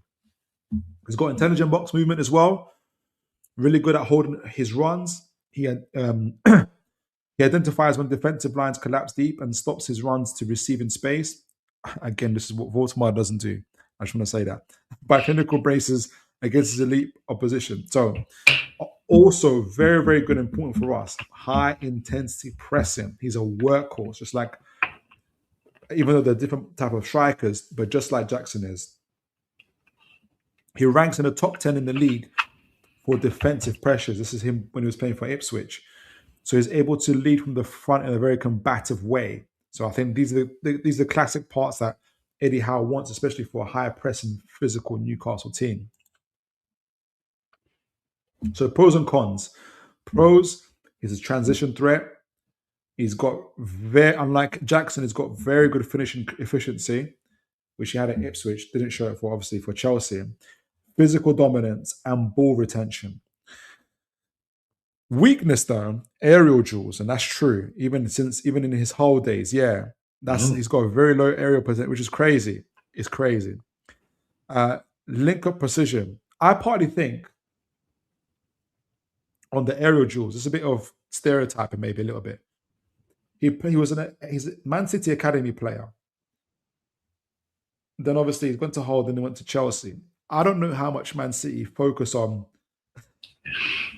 the traditional aerial duels, right? That's my kind of stereotype, or I don't know if that's stereotype, prejudice maybe around it. Link-up position is fairly low, so pass accuracy is fairly low as well compared to elite false nines. I don't think it's a false nine though, so that might not be null and void. Discipline, yeah. He's even in Ipswich and everywhere else is pretty bad. 12 yellow cards, 24-25 season. Mad. Madness. Him and Joe Linton is going to be a madness. And tight space complexity. So he prefers running into room rather than dealing in congested boxes. So, verdict. Delap is a point of difference striker. Provides physical edge most modern academies fail to produce. While he is still adapting his link-up play for possession-heavy systems, his raw power and instinctive movement make him a high-ceiling asset for any elite side, which is obviously why Chelsea went in for him. Very young in his career, so he's got a very limited time, but obviously at Ipswich, with just over 2,000 minutes, he produced 12 goals, 2 assists for a relegated side. Hardly anything for Chelsea, obviously 2 goals, 3 assists. Injury record, 23-24 for Howe. And England, he missed 18 games for injury. Hamstring in 25-26, 10 games, shoulder injury, and he was ill. So, again, this just looks like this season he's had one knee injury, then this season's been a bit of an anomaly because he had a completely clean season for Ipswich by the looks of things because there's nothing in there at all. Exactly. So he's had a disrupted season for Chelsea, hardly any minutes as well. He had an hamstring injury and a shoulder injury at Chelsea and limited time as well. So I think, like I said, Newcastle are going in for players, strikers, players in general, at a drop, meaning, they're not playing, they're struggling, but there's a track record to show that there's some raw talent there. I'm going to go to the chats in a moment before we finish up. So this is the Delap's metrics. One is 24-5. The orange one is, or the pinkish orange one is his season at Ipswich. And the purple one is his season at Chelsea. So the one consistent And the one elite level he has is his offensive duels 1. They call him a wrestler, jokingly, but his ability to win his offensive duels is between high 80s to 90%. Again, I keep on saying this, but Votamada doesn't get high 80s and 90%. Right? So his hold up play is very. When people say get players around him when it comes to Votamada and everything else, Votamada has to be able to hold off players, the defenders, to do that and to link up the play. He's not strong enough to do that. Whereas Mr. Delap, he is. And obviously at Chelsea, his touches in the box have increased because he's playing for a higher possession side. So he's got the ability to find space, right? Now his conversion rate was far higher playing for Chelsea, Ipswich, and look at this. Look at his conversion rates for Chelsea. His conversion rate for Chelsea has gone to 4.4%, 4.4 percentile. Very, very similar to Mr. Jackson, whose conversion rate was the other way for Villarreal. So I'm not saying I think there's a pattern here, is what I'm saying. And I think it comes down to playing for a bigger club and more external pressures. So just to add, speaking of bigger clubs, the blue metrics here is Chelsea. Very high on literally every stat.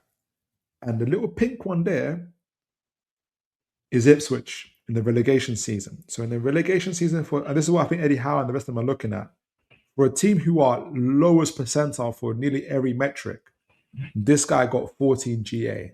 So there's something, he has something, right? And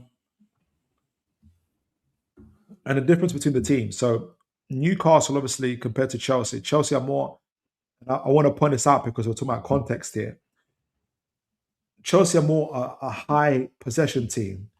Newcastle are more of a pressing and physicality team, which suits the style and play of a Delap more because of his ability. Because, he wants to run into space, he wants to be on the transition, and he wants to hunt down teams as well. Which is why I think for Newcastle, our system fits his style of play a lot better. This is how they compare, both Delap and Jackson. Obviously, Delap conversion rate and his offensive duels are what make him stand out compared to Jackson. They have both very similar aerial ability, but Jackson stands out for his touches in the box, his ability to assist, and his non-penalty GA. So he's a little bit more well-rounded than Delap.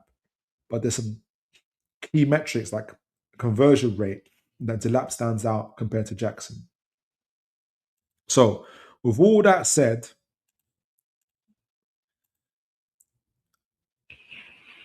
two questions in one, really. One is, do you still prefer... Well, no, that's a better question. First question is, who do you think would suit Newcastle better? And which, if you had to choose between the two, would you...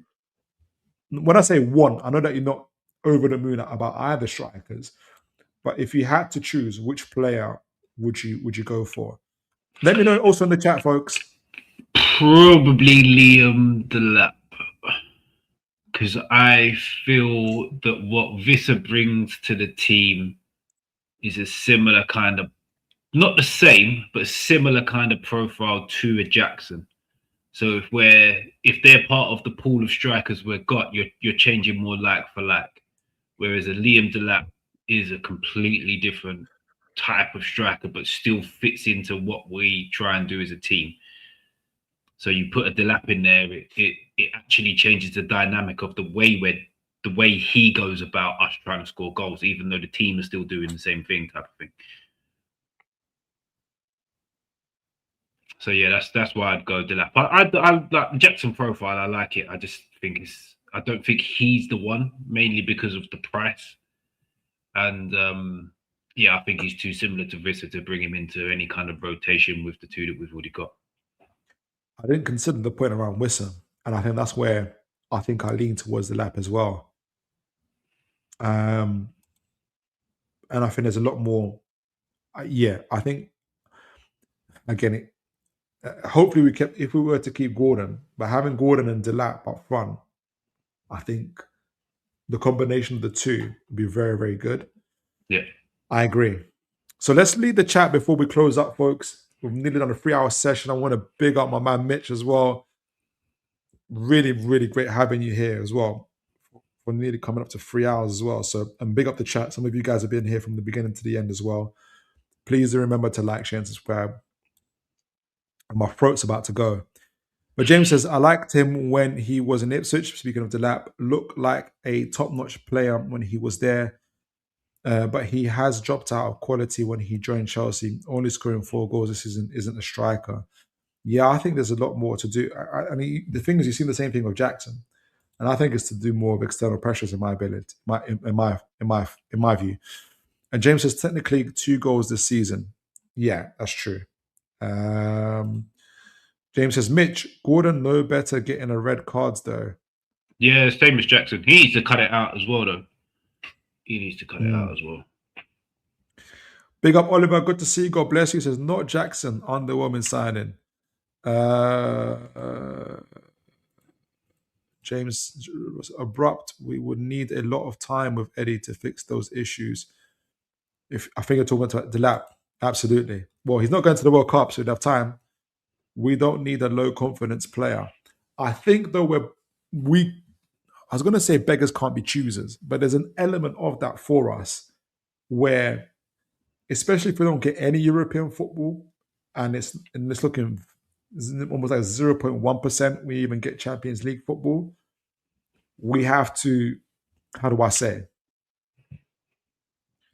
We have to kind of set our sights appropriately in terms of the player. We don't want to be going from, we've already tasted last season when it was like going from Sheshko to Ekatike to all these players, and that's with Champions League football and a trophy. So we have to be clever. We're not looking for overpriced players anyway. Well, let me know, guys. Do send me players that you think I should be looking at. I'm just looking at players that are really high in the media as well. We need Robbie. No way. What are we going to do with Walt? Well, Mitch, I know Mitch feels that, we're probably going to keep him and there's more work to do with him there. I'm of the view of, if we can, to move him on. But yeah, let me know your thoughts. Mitch, chat, you've been absolutely phenomenal. My throat is about to go, but we've done only 3 hours here. We've covered Sunderland with the reaction to that. We went through Newcastle's strategy, reading various articles, giving my thoughts. Mitch has given his thoughts, to then doing scouting of players. 4 players were scouted, both 2 from midfield, 2 from the front lines. You've given your thoughts. We've talked about Eddie Howe in, Eddie Howe out. So many topics that it's just been an action-packed show. I want to really, really thank Mitch as well. It's been absolutely phenomenal. Let the folks know where they can find you, sir. Well, first of all, thank you for having me. As always, love coming in here. It's always a good chat. Learn something every single time I come on as well. Guys can find me at Where the Owls Sleep on YouTube. We run shows every Saturday and at 10 and then Monday at 8:30. The Saturday show will be on hold over the international break, but we will still be on every Monday, 8:30. So yeah, catch us there. Incredible. And actually we'll be, be continuing the show twice a week as always, typically Tuesdays and Thursdays. Doing a lot more scouting profiles, covering all Newcastle related news as well. So guys, do look out for that. I'm actually looking forward to it because talking all this transfer strategy and everything, I'm enjoying it. But folks, as always, you've been absolutely phenomenal. Even when we disagree, I like it, whether it's with the chat, even if me and Mitch disagree on a topic or a player, it's so good to talk about it just talk about it. Do you know what I mean? Like, because you get to You get to learn a lot more. So I'm really, really grateful to all the folks here, to Mitch, to the chat, to have this opportunity to do that. Make sure, though, guys, you look after each other. And as always, folks, God bless.